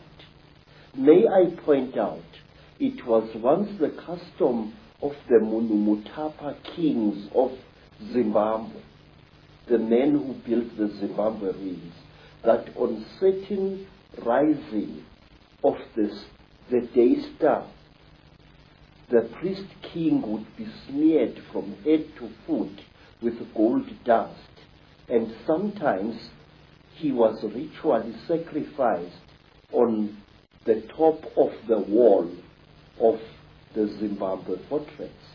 And to my amazement, when I visited South America, I found that the ancient Mayans had exactly the same custom where a god king was smeared with a mixture of fat and gold dust. And I know from my own research that the Maya people and the Central and South American people have massive accounts and legends of the same reptilian gods. Yes, sir. The thing is, if you read the ancient stories of our people, or you listen to them spoken by the storytellers, you find that we human beings are somehow programmed to alter the world in which we live and render it uninhabitable to ourselves. We are told, say, by the griots of Nigeria, by the griots of the Dogon people, that at one time, a few thousand years ago almost, the entire Sahara Desert was not a desert at all. In fact, photographs have been taken of the certain parts of the Sahara from high up, which show ancient irrigation systems where there is now wind-blown desert. Questions: are we being used as instruments for the destruction of our own species? I say yes. The wealthier a person is, the more like a Chitauri he or she behaves. Some wealthy people even go to the extent of throwing away their old spouses and acquiring new ones, exactly as King Samahongo of the Chitauri does. He kills and eats all his wives when they can no longer make love to him properly, and he acquires new ones. He killed and ate 36 of his wives over a long reign, and only one wife was cunning enough to keep out of his clutches. You see millionaires divorcing their wives and acquiring new wives. And the Chitauri, unlike traditional Africans, believe that a female is inferior to the male. And so do the wealthy people who acquire great wealth in this world. They tend to look down upon women and even to abuse them. Well, let's connect this into the present day. And one thing that is a constant recurring theme is the reptilians or an extraterrestrial race interbreeding with humanity and creating particular bloodlines. And you've got an amazing artifact, I guess that's the word, necklace here, which I know is incredibly heavy, which has a very significant contribution to make to this theme of extraterrestrials or another race, not human, interbreeding with humanity. Now, first of all, where did this come from? So, we don't know. This necklace has been around for so long that we don't exactly know from which tribe it came. All I can tell you is that this necklace was in existence when the king who founded the Zulu nation, Zulu, was still a boy. It is described in ancient legends centering around this king. It is called Inweba Yezimfihlo, the necklace of the mysteries. It is really a book which tells 12 different stories. And how old do you think it is? How old do you know this history? I don't know, sir. All I do know is that... Hundreds of years? Yes, very old. But it's not as old as the green face that I've just shown you. Oh, which is it? The Chitauli face is said to be over 7,000 years old, this thing here. Now, this necklace enshrines several mysteries in it. Inside here are stones which are not from this earth. It is a very amazing story. There are 3 pebbles in here which stories say were brought to this earth by an alien baby which played with a human baby in the northern Transvaal. This... First of all, that looks so much, well, it obviously looks very much like a spacecraft. Yes. This half-molten object here used to be a serpent-like necklace worn by a Mashona chief. He went to investigate something which had landed in the bush and which was killing his people. And he went with his battle axe to attack this object. And the object blew a jet of very terrible fire at the chief. And he became just smoke. And this was all that was left of him. Now, this necklace enshrines one of the oldest and the greatest mysteries in our country. That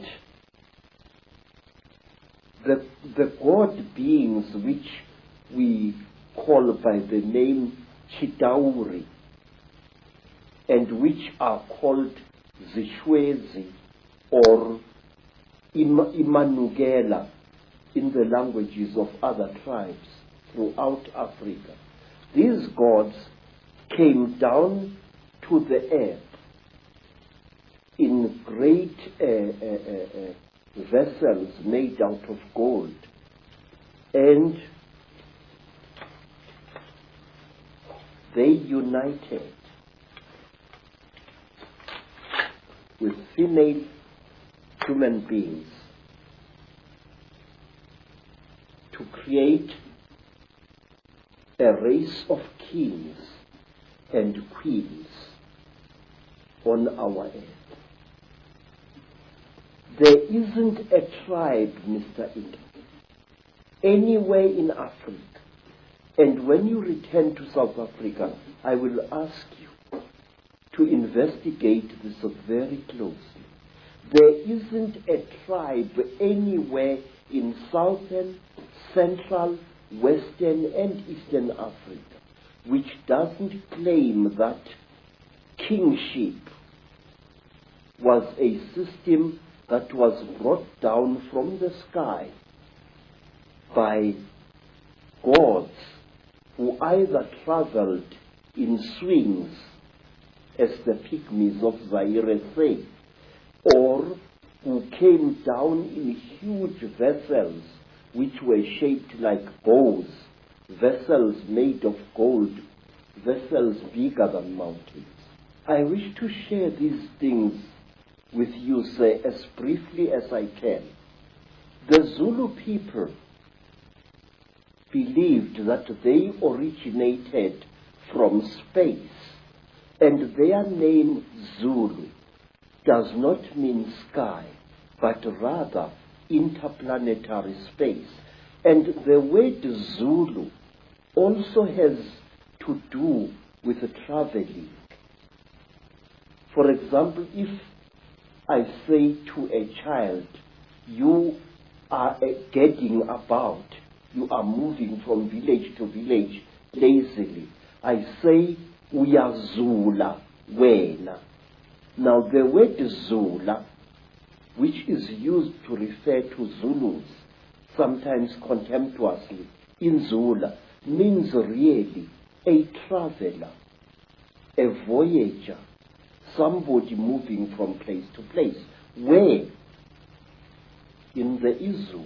Now I ask him, how did a land-bound people like the Zulus know that you could travel in space? Uyazula, ezulwini. You can travel in the great place of traveling. For that matter, Zulu people knew that the earth was a sphere and that it was the sun that was still in space and the various planets orbited around it. I will show you on the other necklace of knowledge. And when a Zulu refers to the earth, he says, umhlaba jikelele. Now, the word jikelele implies a spherical or a hemispherical object. But a Musutu or a Mutswana from Lesotho or from Botswana will refer to the world as lefatshe, which means that which is down here. And he will say, when he refers to the earth's shape, lefatshe ka bophara. Now this word ka bophara means the earth in its width. Thus, a Musutu or a Mutswana believes that the earth is flat, but the Zulus believe it is either a hemisphere or a sphere.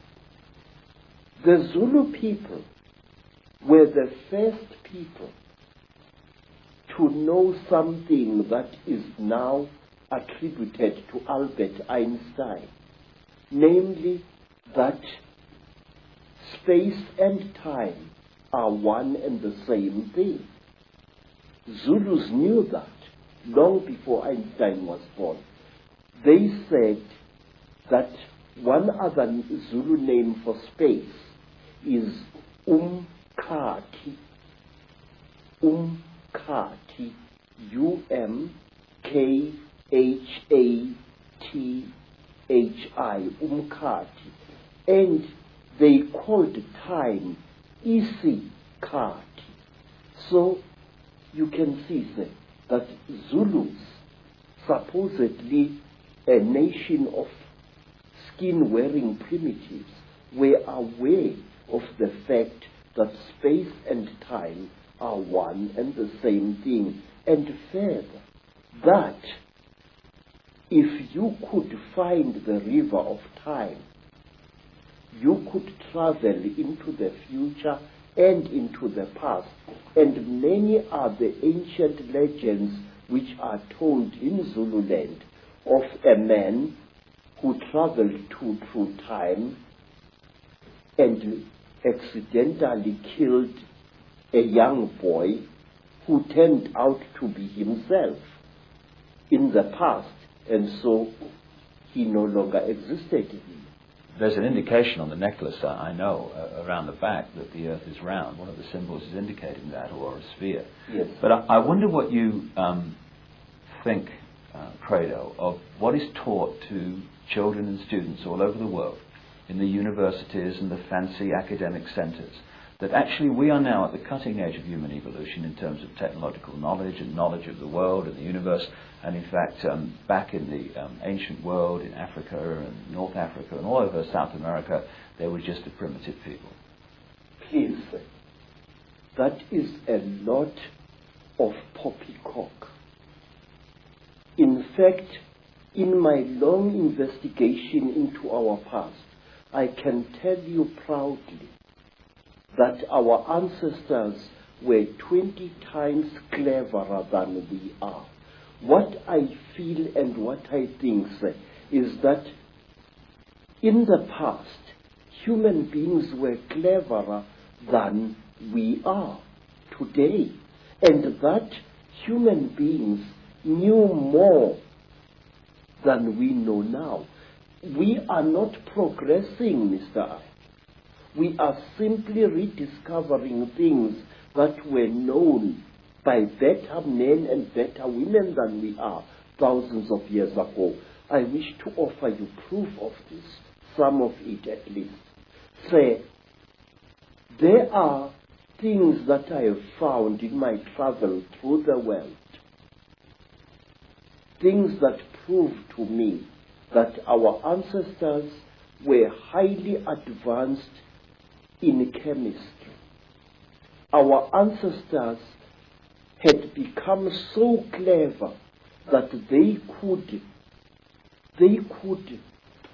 take science and reduce it to such a simple level that they were able to help hundreds of starving human beings after some traumatic happening in the past.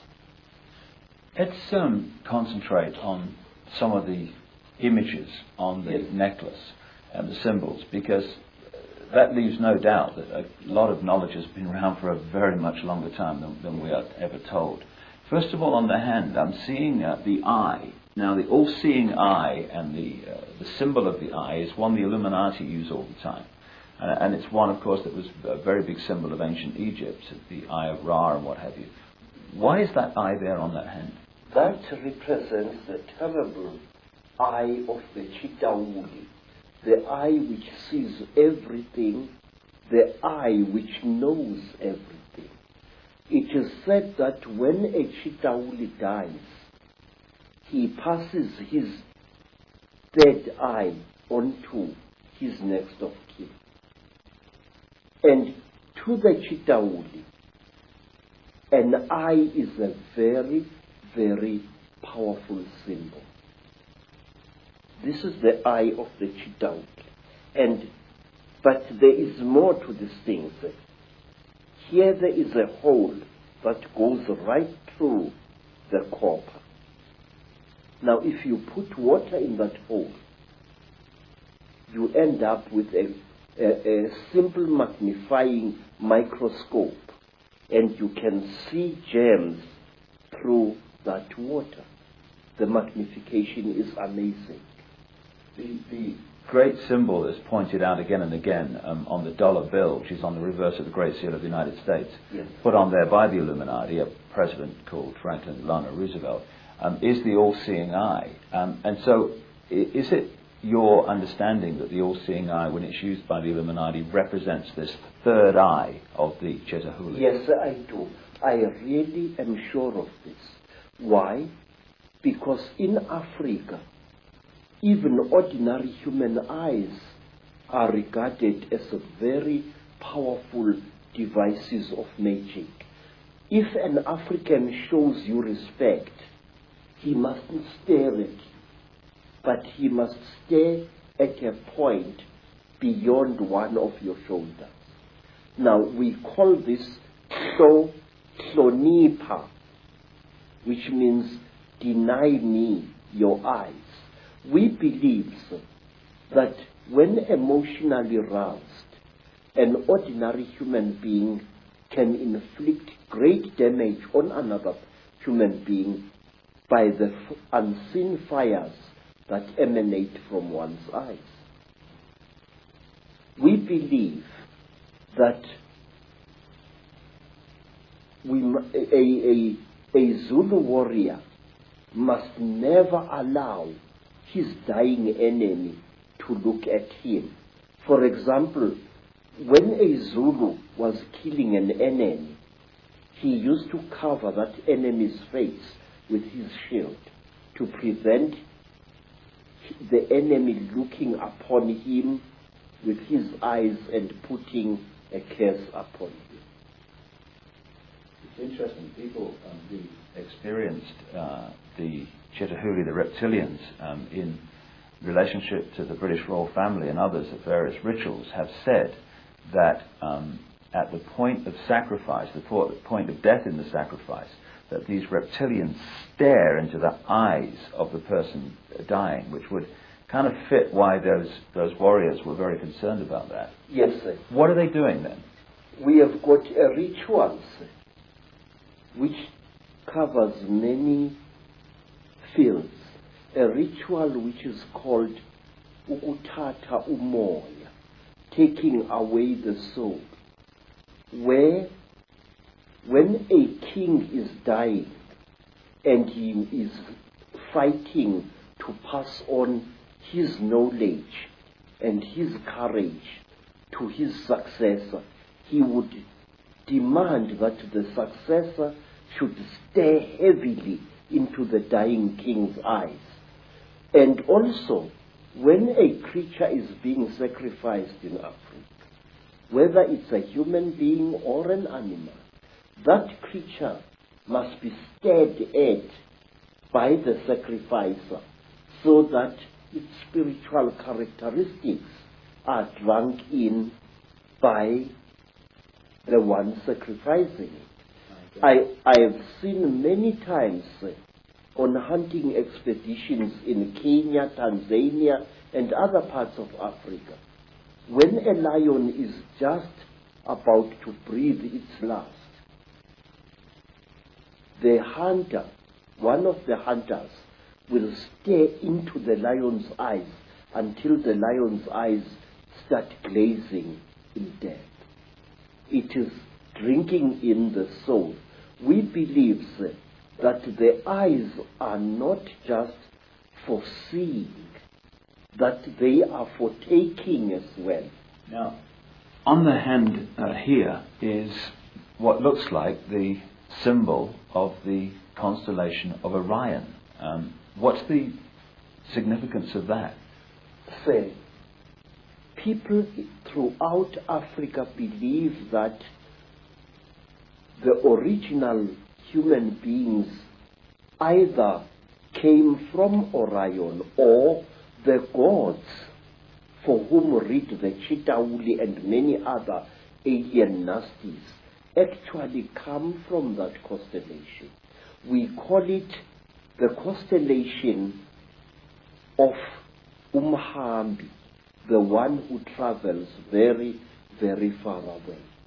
And we call this constellation also the constellation of Matsieng, the giant who was sent by God to this earth to create the first human beings.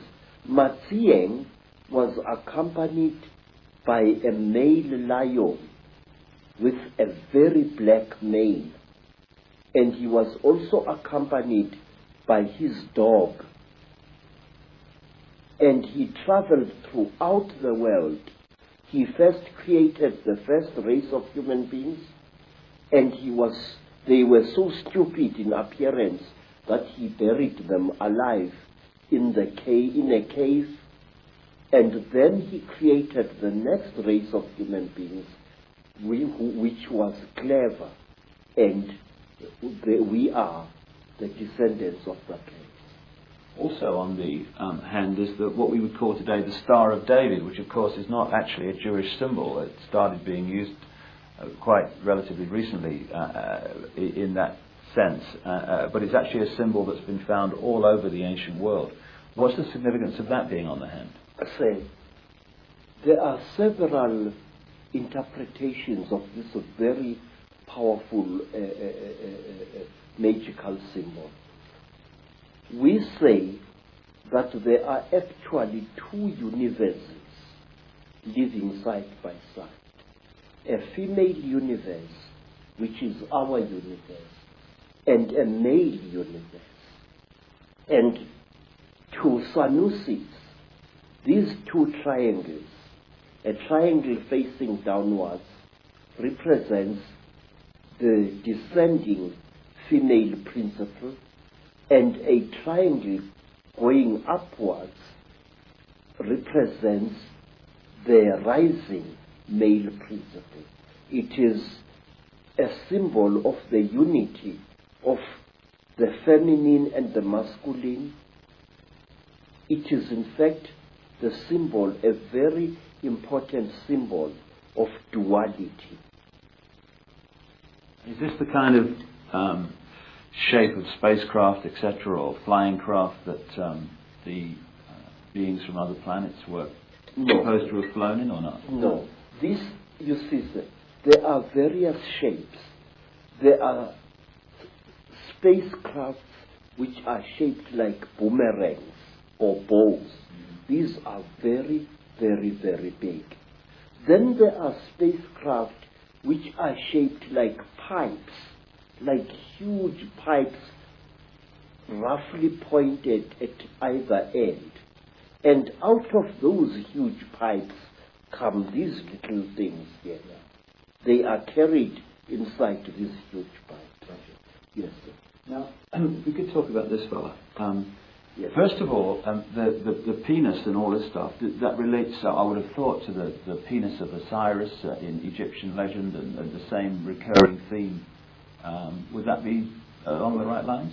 We say that King Samahongo, who is represented here, the lord of all the Chitauri, call them what you will, had his penis cut off by Prince Muari, an African hero, and he replaced it with a golden one. Originally, we are told, this thing was made of gold. And now each time when we recall the story of the great marriage between human women and Chitauri men, we unite these creatures symbolically. And sometimes when the necklace is lying on the ground, we make a bed out of animal skin for these two figures, and then we lay them side by side and cover them with a small skin. So, why are the depictions of the gods, if they were reptilian, why are they not constantly reptilian? Why are they symbolized in other forms? Because it is very, very, very forbidden to portray a Chitauli as it really is. Only in that large green head do we see a Chitauli represented more or less as it is. So this was dictated by the Chitauli from Yes, the start, was it? Yes. All along? It was. You are not allowed to represent the sons of the python as they really are. Then you are really in trouble. If you want to talk about the Chitauli, you must either play with shadows, you must place an image of a Chitauli against a light and project its shadow onto the wall. So you've got a fish, I know, on the necklace as well, and fish are scaled. Is this anything to do with the symbolic representation of the Chitauli in a way that they couldn't do it openly? Yes, they also there is a particular Chitauli who is called Wowane by our people. Wowane was one of the few good Chitauli, because there are also some good people amongst them.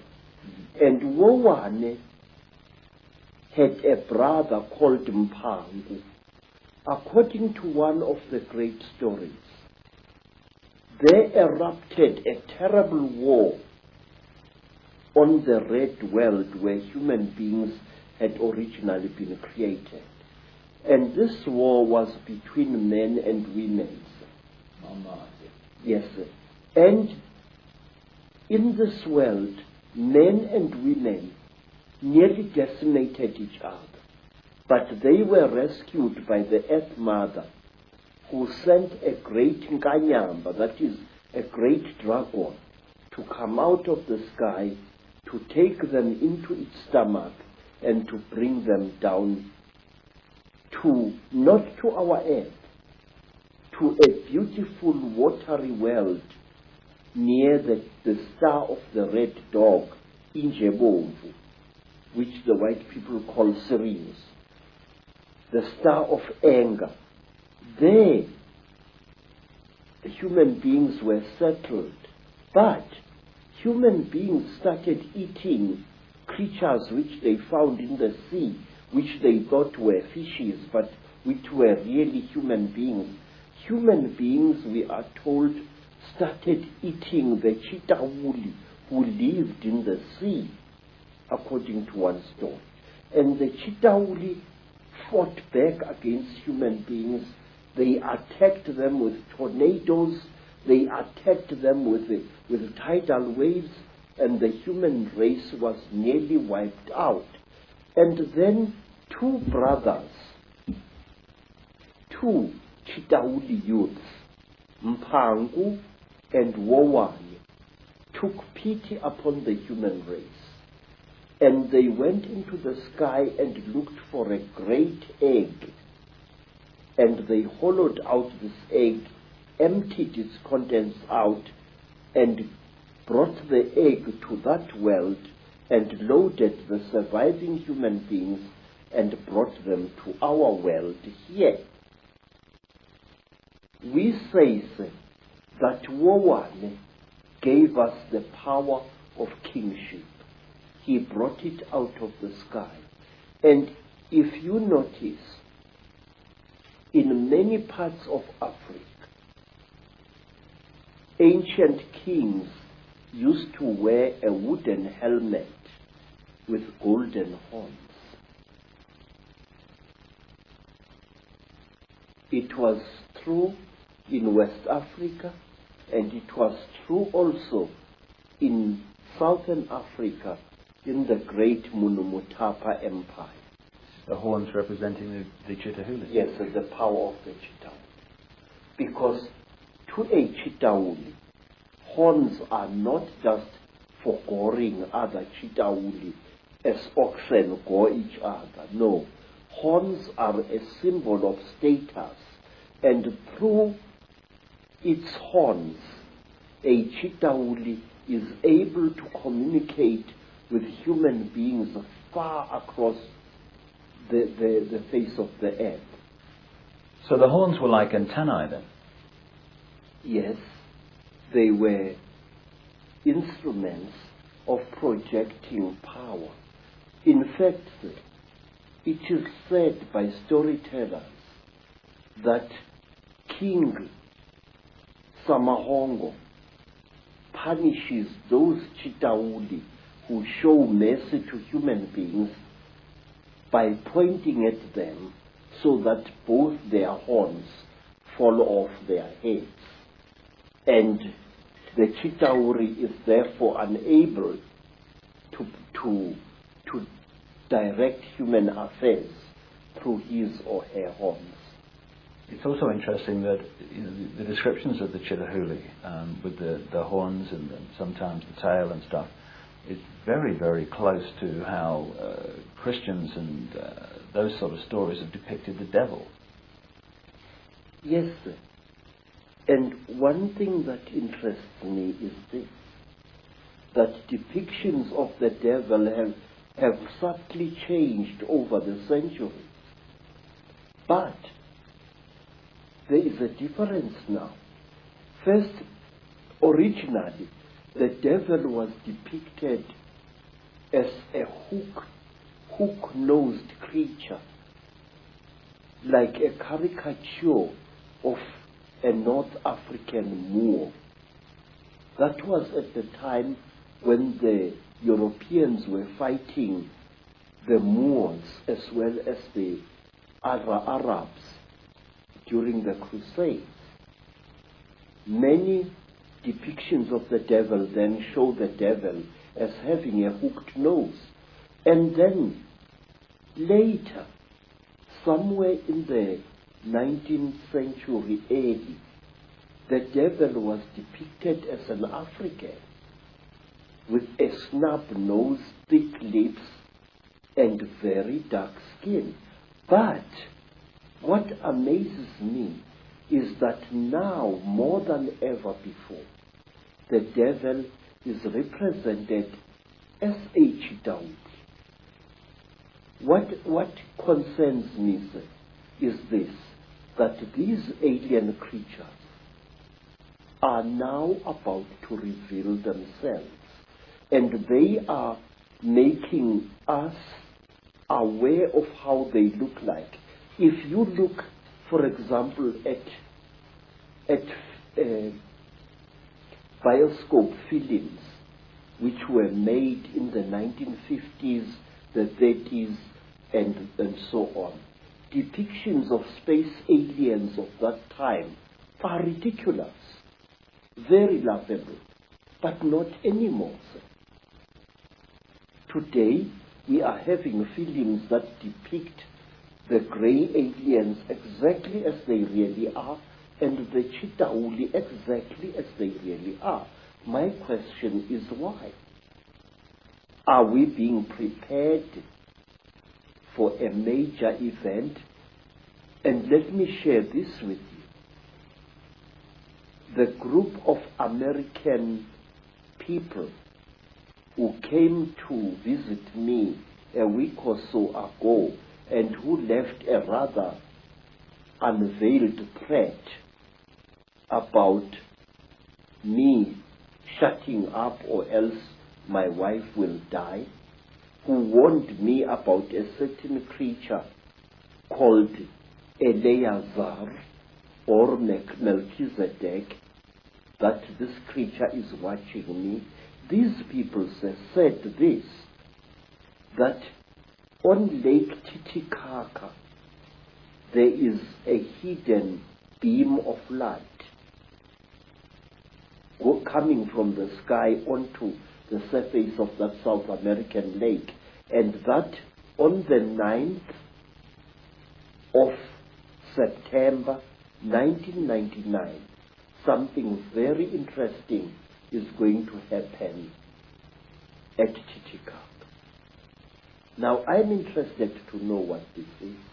Well, I know from my own travels to that area that there are endless sightings of craft and beings in that area. I've been there twice myself, and I do think, from my own research, Credo, that we are being prepared for these beings to openly be seen. And being prepared this way, sir, when we do see the nasties, we are not going to react to them with the fear that we would otherwise have reacted. Because now what game is someone playing? I think, sir, that they are playing the game that whoever they are, that we should accept these beings and welcome them with open arms and make them our masters. Yet again. You see, sir, there has been a steady build-up in books, in children's comics, and in other things of the fact that we must accept these creatures. It started with the film E.T., where a cute little alien creature got lost on earth and fought hard to be accepted by human beings. I think the same thing is on the cards here. The question is why? One other thing I would just like to raise before we move into the bloodlines and their connections to the Illuminati is one thing that keeps coming up in my work is that some of these Chittahuli, these reptilians, at a high level of their hierarchy are actually white. Have you come across that? Yes. They are not white like white people. If you take white cardboard and you soak it in dirty water, that is the color you will get. That is the color of the Chittahuli. And wait, sir, let us think carefully about this. According to African storytellers, the Chittahuli have got cold blood. They feel cold very quickly. And where they dwell under the earth, where the great sun god banished them, they dwell there surrounded by great fires because their blood is cold. They freeze eternally. And so if you come across them in their caves, there are many, many cooking fires lit there. That's interesting, with the symbolism of the devil being in the fires of hell. Yes, sir. Yes, sir. And there is another thing. The Chittahuli, their eyes, terrible as they are so efficient that if a Chittahuli appears suddenly into the hot African sunlight, two things happen to him. His skin dries and blisters, and he goes totally blind.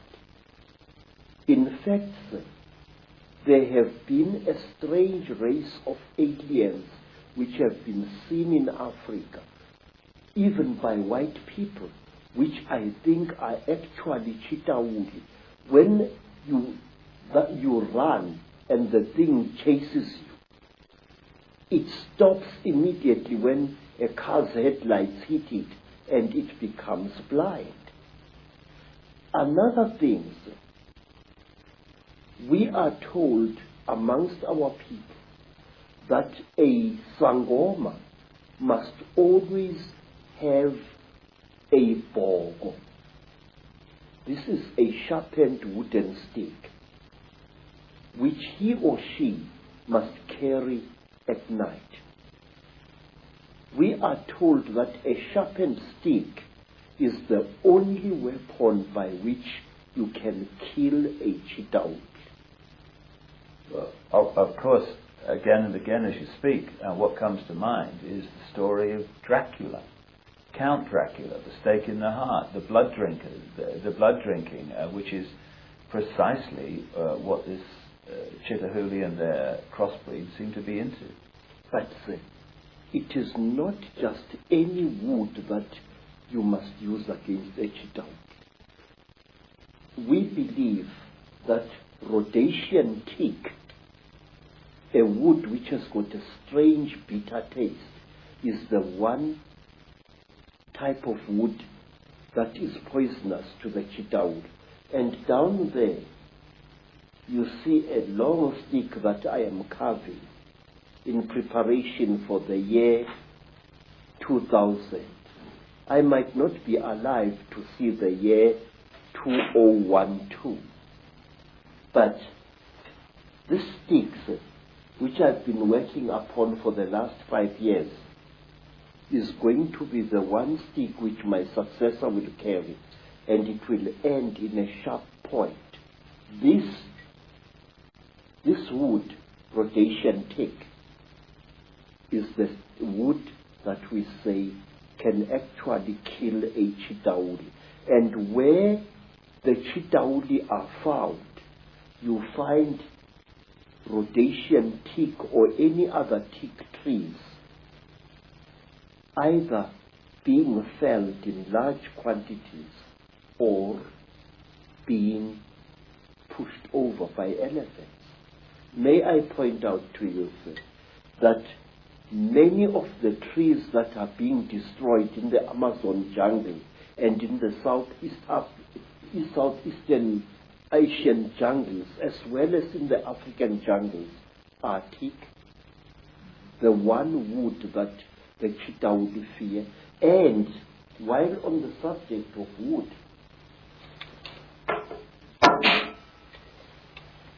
the only mask that can protect you against the Chitauri is a mask made of teak. And in some of the flea markets around Johannesburg, I'm seeing more and more masks carved in Mozambique and in Zimbabwe, representing a Chitauri. The eyes are huge, round, with slits through which a person can see, and the lips are non-existent, and so is the nose.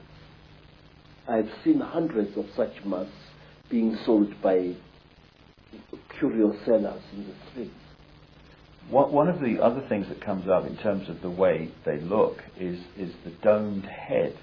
Now, I was in Egypt recently and saw depictions of Nefertiti and the Akhenaten family, and they had big domed heads. Is this a connection? Yes. Yes, sir. You see, we human beings tend to imitate those creatures that we call gods.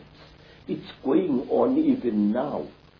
When African women saw white people, they named them Abelul, which literally means the gods.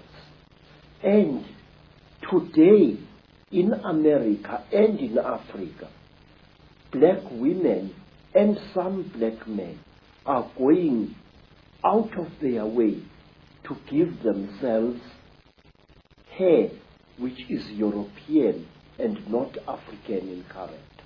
Now this thing it dates back thousands of years. First of all,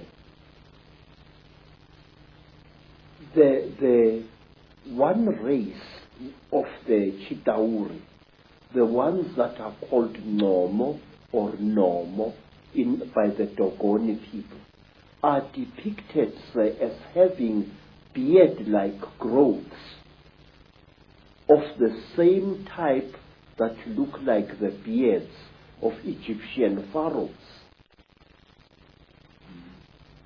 They are shown having, it is said that when a Chitauri gets very old, after tens of thousands of years, he or she develops a bone-like growth under the chin, which twists around like the horn of that kind of fish-like creature I saw in Europe in a picture called a narwhal.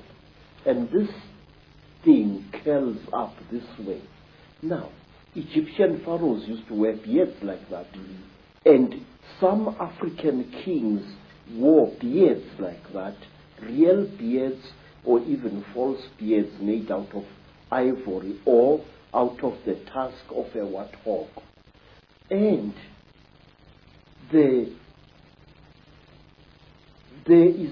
was a time definitely in history when African kings as well as Egyptian pharaohs went out of their way to imitate the appearance of the Chitauri. Queens like Nefertiti had their faces misrepresented by the court painters. They looked exactly like the Chitauri as near as possible. The high cheekbones, the drooping chin, the unusually large head. African sangomas, African inyangas, ancient Egyptian pharaohs, all of them used to wear headdresses that made their heads look much larger than they actually were. If you look, say, at the crown, certain crowns worn by Egyptian kings, the whole head, the crown, is intended to be an extension of the pharaoh's head, to give the pharaoh an appearance of above average intelligence. In Africa, we had kings who favored headdresses made out of the scrotums of elephants or rhinoceroses or even buffaloes. A scrotum which was dried and made bulbous and worn on the head by the king to make his head look larger than it was.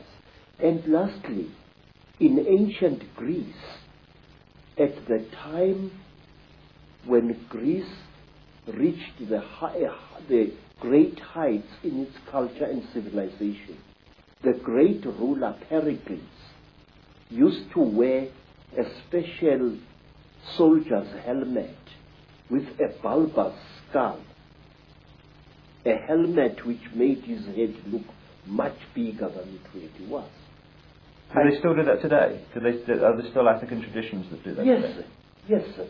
Yes, very much so.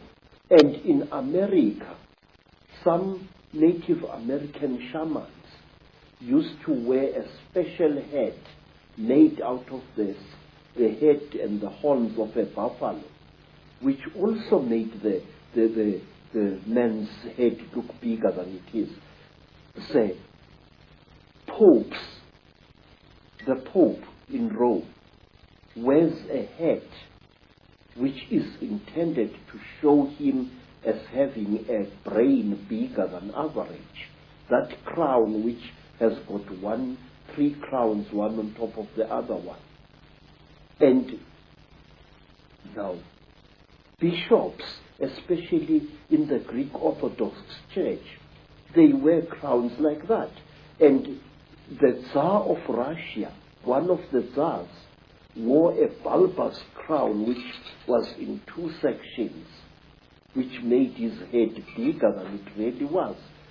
And in Persia, in Iran, some ayatollahs wear a turban whose effect is to make the man's head look bigger than it is. So does a Sikh. And so, for that matter, to the ancient priests of Israel, they also wore an iron-shaped headdress, whose impression was to give him a far and above size head. Are there also traditions in which they manipulate children's heads as they're growing so that they become more stone-like? Yeah. During my travels in Africa, sir, I came across an amazing people whom you must visit. They are called the Mangbetu people, and they live near Lake Rudolph in Central Africa. They are a beautiful, aristocratic people. And what they don't know about the universe is just not worth knowing. The Mangbetu people believe that an elongated skull with a flattened forehead pleases the gods. They flatten the skulls of their children, causing constant headaches to the child, even when the child has grown into adulthood. And I asked a beautiful Mangbetu woman, "Madam, why do you torture your children this way?" The woman, the wife of a senior chief, said to me, "Look, the gods want us to be like this." story that you're telling, Credo, from the African perspective, is it in effect the same story as told in the tens of thousands of clay tablets found in what we now call Iraq, who've become known as the Sumerian tablets, that talk about a race of gods called the Anunnaki, who came in and brought knowledge, ruled the people, and interbred them? Yes. Do you say, therefore, that the Anunnaki in those stories that have increasingly, of course, been translated in a number of books, they were reptilian, you say?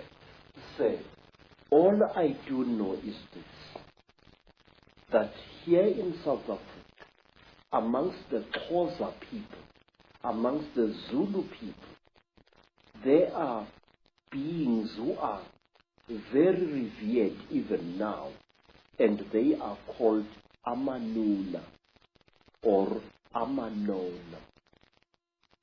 Amanono is Zulu, Amanuna is Xhosa. Now these beings are godlike beings, we are told. They can change their faces. They can change their appearance. Yes, sir. They are shape shifters. A manuna, now if a Xhosa man has married a very beautiful wife, a wife whose face seems to change every day, he teases that wife by calling her his inuna, linuna lam. In other words, a shape shifter. Say, it is said that the people who are closest to the hearts of the Manuna gods are women. And why?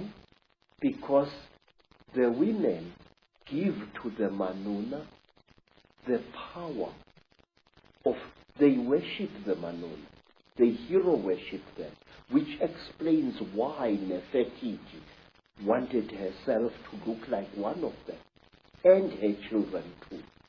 She was actually hero worshipping these creatures, and the how you say, women are copycats, and I'm not being sexist when I say this. Women will copycat any being that they think is supreme. In Egypt also, you have the python-like headdresses, which are pretty obvious when you look at them, that the pharaohs were connected with. Yes, sir. And the reptile has played an unusually strange part in the culture of all African tribes. For example, it is my suspicion that we black people of Southern Africa are going to be deprived of our nationhood in the very near future, and that we are going to be ruled by people of Uganda. But wait, what is the real meaning of the word Baganda? Baganda. And what is the creature that you see depicted on the walls of houses and on the roofs of houses of some of the greatest empires in Africa? It is the python. There was a golden python which was used as a decoration on the roof of the house in which the king of Benin, the Oba, lived. Zulu people revere the mamba, a very terrible snake. Zulu people revere other snakes as well. And in Venda, in the northern Transvaal, the Venda people regard the snake as well as the crocodile as sacred. And they, even today, their girls dance at initiation, a long, rather sinuous dance representing the movements of a python. And they call that dance the Domba dance. And Domba is the ancient name for a female python. Well, wherever you look, all over the world, whether it's the Maya of Central America, you look at South America, Africa, anywhere, the symbolism of the snake, the crocodile, the representation of the reptilian is there. You go into Europe, and the Illuminati created cathedrals like Notre Dame in Paris. You've got the stately homes of the aristocracy, etc., with the gargoyles, the reptilian figures. It's been in our face, but we just somehow have had a blind spot to see it. We human beings have idolized the reptile since the very supposed birth of our history. Go even further, much further. What was the creature which was honored by the ancient Greeks in their Delphic oracle? The python. What is the creature that stands next to the figures of the goddess Athena? The python. No matter where you look, go to China, where I once went. Who are the principal characters who brought wisdom to humankind? Creatures, part snake and part human being, one of whom I remember correctly was called Nu, a word which occurs also in Africa, and her brother was Kua, and sometimes it's turned into one creature, Nukwa, she. Everywhere we human beings have sacrificed our dignity as a species and attributed great intellect and great glory to reptiles, tortoises, turtles, lizards, snakes. Why? And even now, our fascination with the reptile and the amphibian has not stopped. In fact, it's growing. The popularity of all those dinosaurs in cartoon as well as in serious form, it makes me uneasy. If we could just pick up this line of bloodlines, which the Sumerian tablets talk about, which you talk about, the interbreeding of humanity, and how the accounts explain that these crossbreeds were put into the positions of royal ruling power, almost as like demigods, middlemen between the gods, the Chittahuli, the reptiles, and the people. Those bloodlines, in my own research, became the European royal families and aristocracy, and today are the ruling, banking, business, and political and royal lines of the world. And the genealogy supports this increasingly. Is there a tradition also that the royal lines of Africa go back to the same source? Please, you don't have to believe me. Go to Rwanda and there talk to the people there. They will tell you that the founding ancestors of their dynasties, with the first kings who came from the sky, and they were called Imanugela, the ascending ones. Say, many African tribes believe that when the gods came down from the sky, they found human beings very, very stupid. And the human beings could not come before the gods in order to be taught. So what the gods did, and this is a story that you also find amongst the Dogoni people in West Africa, because the human beings were afraid of approaching these reptile gods.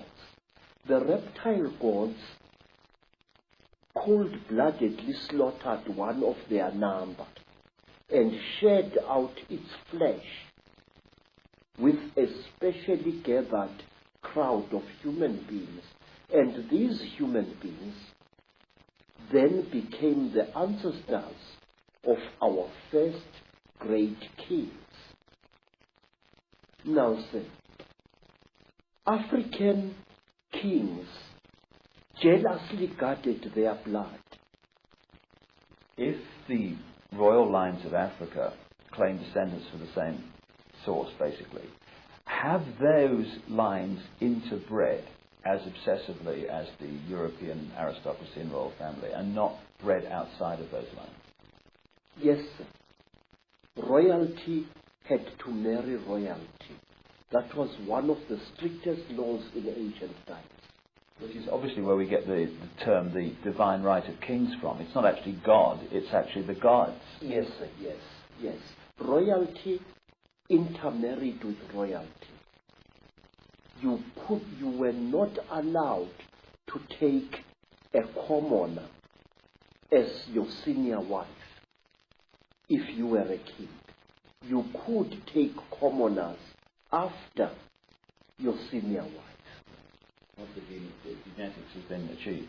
Yes, sir. Now, another thing, it is like the Sangomas.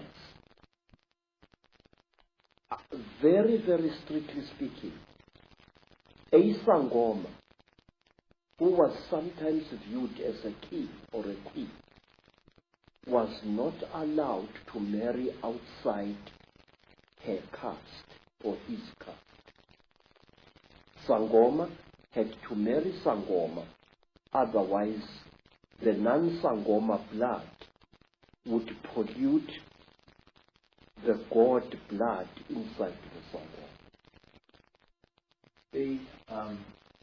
The lady that I've quoted in my books, Kathy O'Brien, who wrote her own book, Transformation of America, about being a mind-controlled slave of the American elite, she talks in there about seeing George Bush as president and vice president shapeshift into a reptile.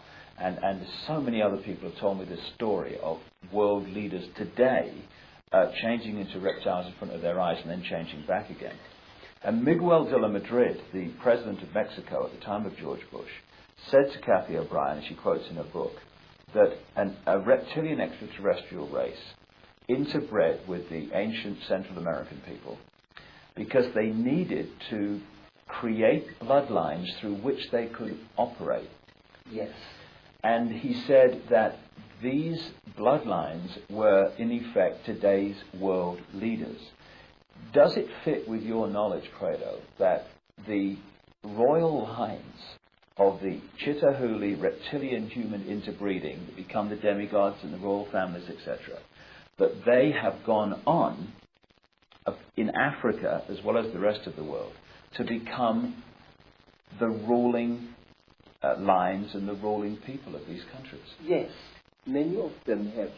In fact, some of Africa's most terrible warmongers, men who have drenched large areas of Africa in unnecessary blood and suffering, are directly descended from some of our greatest emperors of 600, 500, or even 1,000 years ago.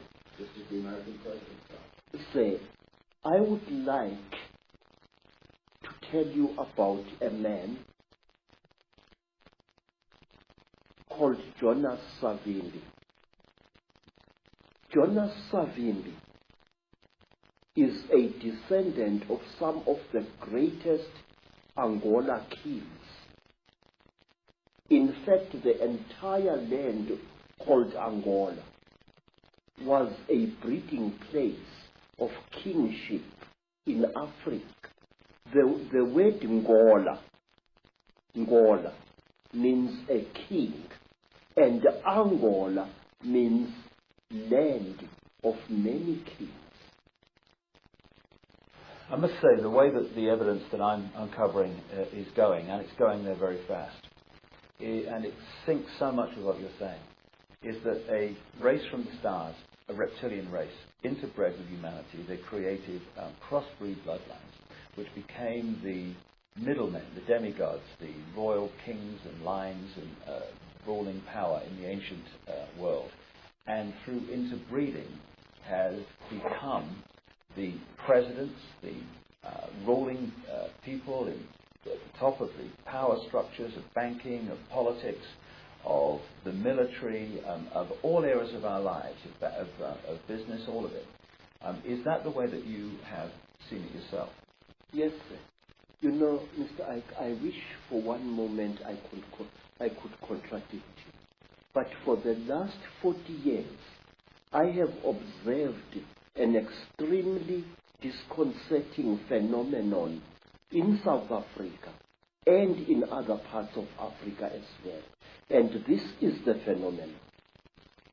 You find a rising black leader, a real leader amongst men, a ferocious activist for the rights of his people. This man starts something, whether it's a revolution or whatever, he starts it. And you look at his ancestry, because in Africa we look very closely at a man's ancestry. And you find that this man is nothing. Although he is doing such great deeds, he is actually a descendant of very peasant people. And you are worried. And all of a sudden, this black man will come to a sudden violent end, and a person who is totally new will take his place. And when you look at the ancestors of these people, this man, you find that he, or even she, is a person of very, very ancient African royalty. Now, let me show you. There was this war in Rhodesia, and many people got killed there.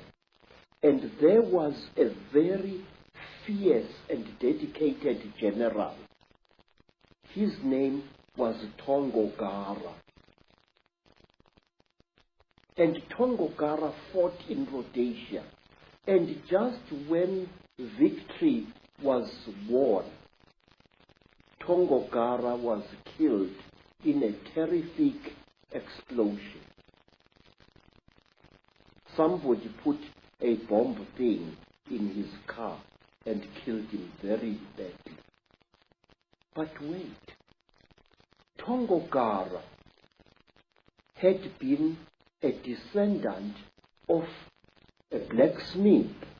His surname, Tongo Gara, means powerful hammer.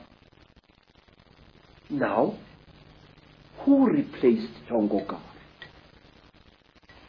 A man called Robert Mugabe. Now, you can't get more royal than that. Mugabe is descended from ancient Mashona kings, and what is more, he knows it. Always, a leader is removed, and when the power really comes, a new leader descended from some faraway monarch or tribal chieftain 2 centuries or 3 centuries ago comes on the scene. Again and again there seems to be this particular force which elevates its descendants over ordinary human beings. I can give you hundreds of cases of this. Now, sir, talk about a tradition of shape shifting. African kings, even now, and even ordinary tribal chieftains, especially in times of crisis, often spread the story through the land that they are able to change shape at will. There was a time when the South African government created the various Bantu homelands, and these homelands were ruled by those tribal chiefs who were agreeable to the apartheid system. Now, some of these chiefs were very unpopular with the people on the ground, and so to build a charisma around themselves, these chiefs used to tell people that they are capable of changing shape at will. It was spoken about a certain African chief in the Transkei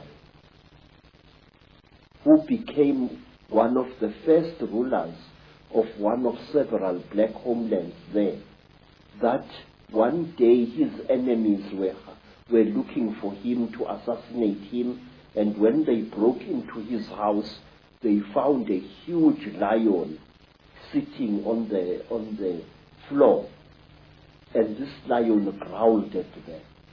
And because of that story, because even today word of mouth is a very powerful media of communication in black communities, all enemies of that particular chief left him well alone because they feared his shape-changing powers.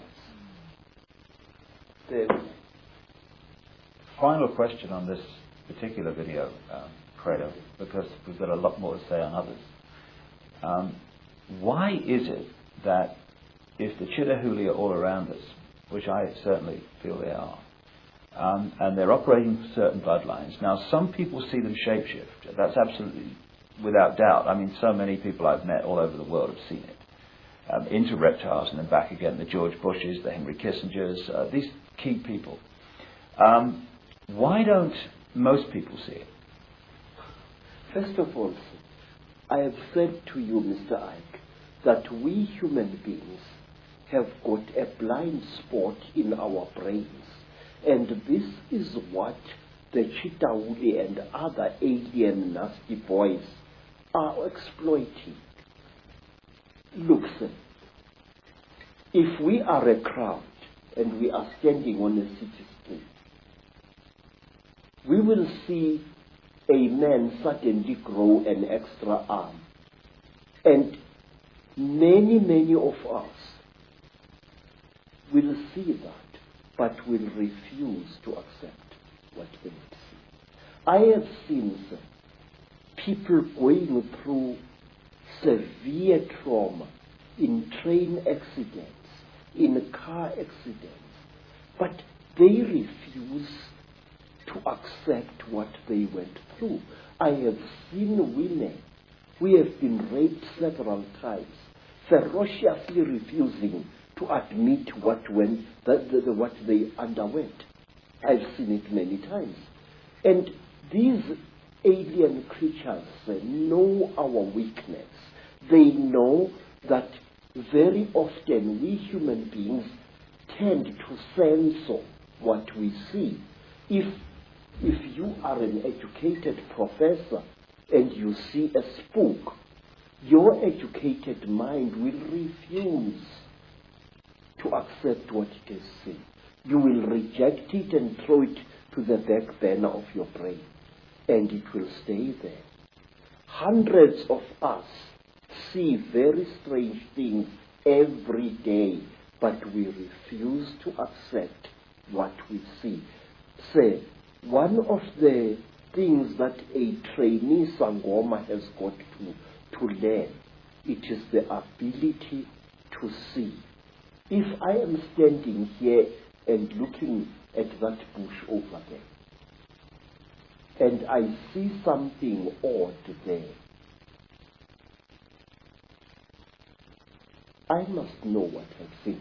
But wait, sir, there is something else, something very, very, very, very important, which I and many other thinkers in Africa have found. Mr. Icke, whenever you talk about such things, people call you paranoid. Mm-hmm. But no, you are really more sane than they really are. Say, there are certain vaccination things that are done to our children which rob them of the ability of seeing spiritual entities. Believe me, I can prove this. In Zululand, we were sometimes called before our chiefs, our Inkos, and we were told that there is a great smallpox coming to the land and that all the children must be vaccinated. Do you know that my mother's father, my grandfather, used to dodge that? He said that the white man's job, the white man's vaccination, makes you blind. And if you are to look after my cattle, you must not go to the trading store to get your vaccination. But wait, the school inspectors used to come into the land and check each child for signs of vaccination or lack of it. Now, do you know what we used to do, Mr. David? Our grandmothers used to give us great pain in order to save our spiritual eyes. They used to heat grains of maize, and then they would heat this grain of maize, and using a piece of wood as tweezers, place it firmly against the skin of the child. So when the school inspector came, he saw these blisters and assumed that the child had been vaccinated. But in fact, it had not. And this was done to us many, many times. And I noticed that school children in mission schools who had been vaccinated for smallpox or for measles could not see spiritual entities at all. A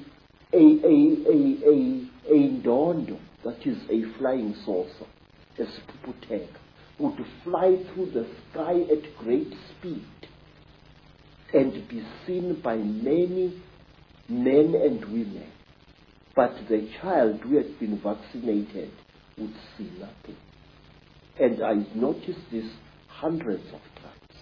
Well, what you just said about the vaccines and their effect, and shutting us down spiritually and multidimensionally, is fantastic, given that no matter what your background, creed, culture, parents on every inch of the planet almost are being pressurized to have their children vaccinated more and more and more.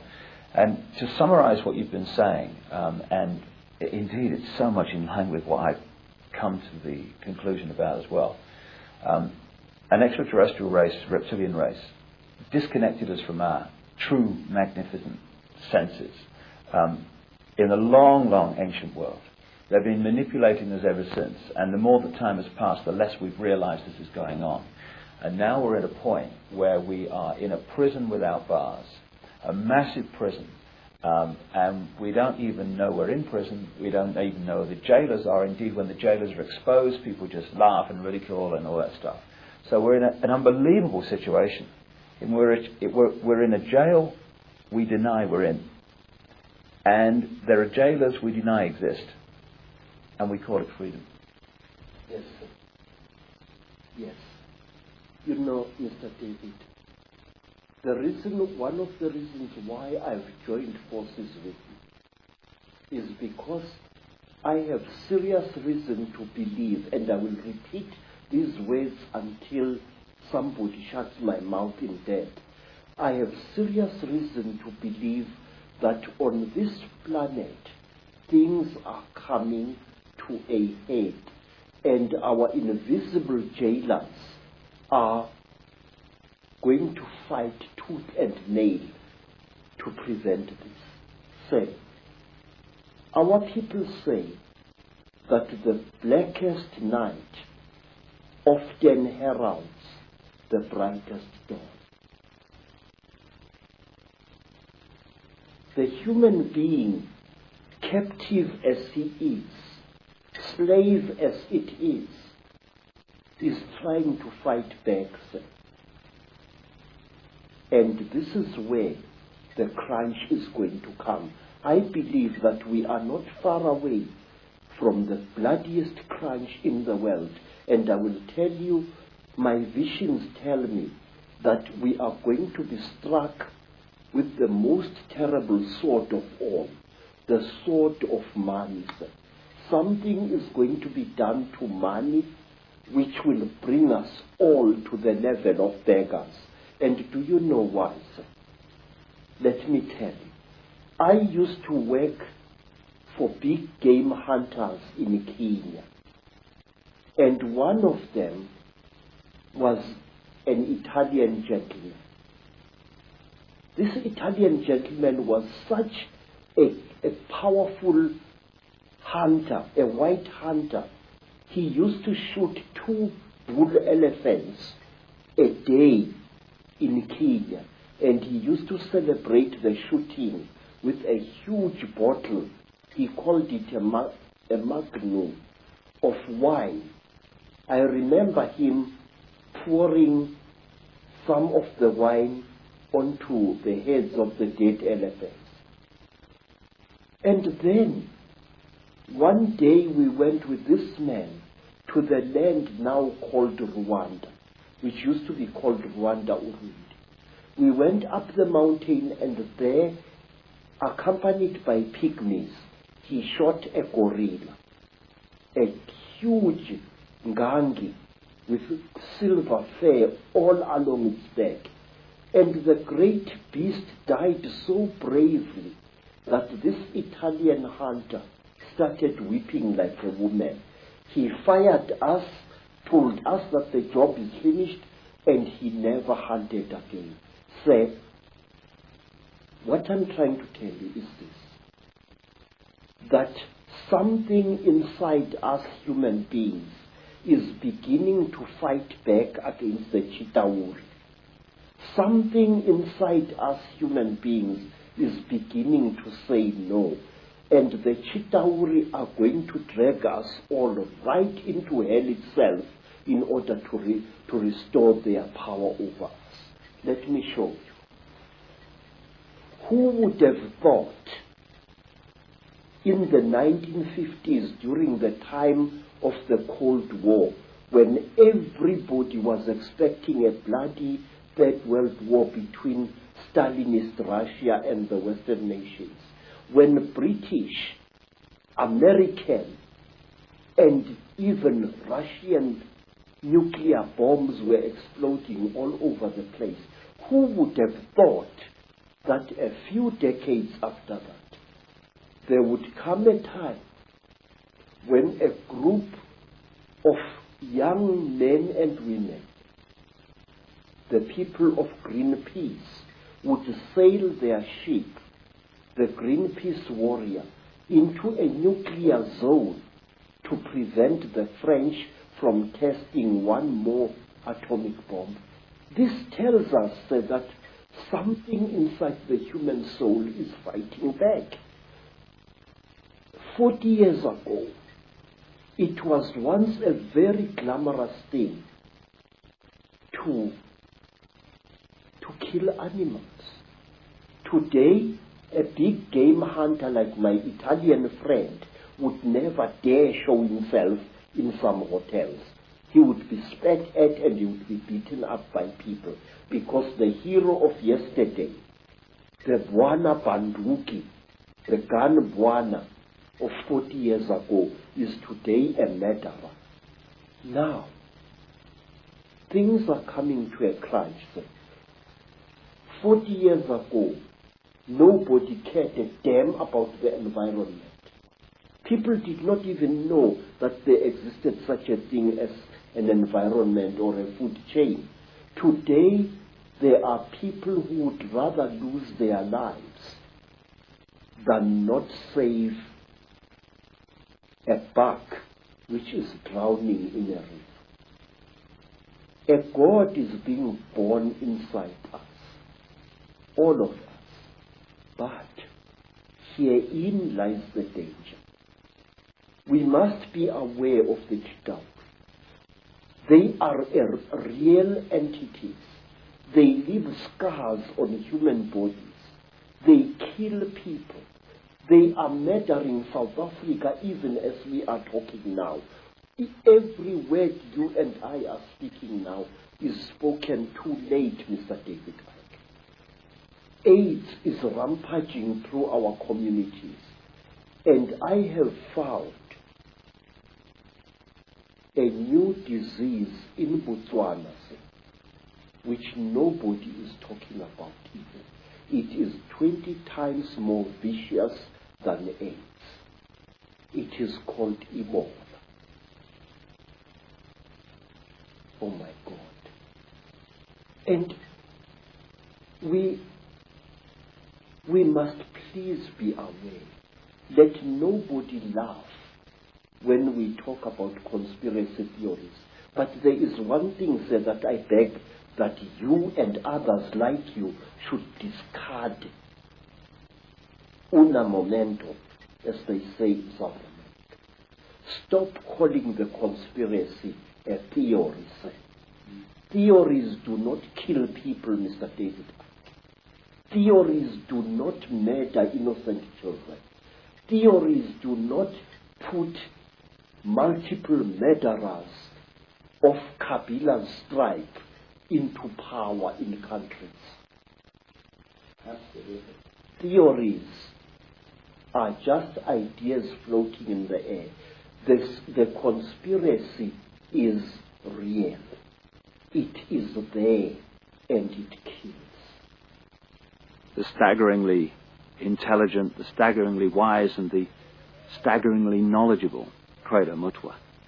And his knowledge the world needs to know. Not only is Credo a man who has gathered this enormous knowledge together, he's a man with the courage and the foresight and the wisdom to know that the world needs to hear this, even though most of the world, particularly those who run the world, don't want anyone to hear this. But if we're going to be free, and we are, then we need to know all there is to know, and not just that which the few want us to think is the world, when a very different world is unfolding all around us every day. In the next video, we're going to be taking the story on with Credo and showing how these reptilian bloodlines and this Chitauri, this reptilian group, expanded their power across the world, took over Africa and other great continents, and today are the ruling elite that controls planet Earth. And by knowing that, and by knowing how it's done and how it works, we can take control and power back into our lives from those who have controlled us and this planet for thousands of years. It's a great time to be alive. From Africa for now. Thank you, and thanks for listening to a remarkable man.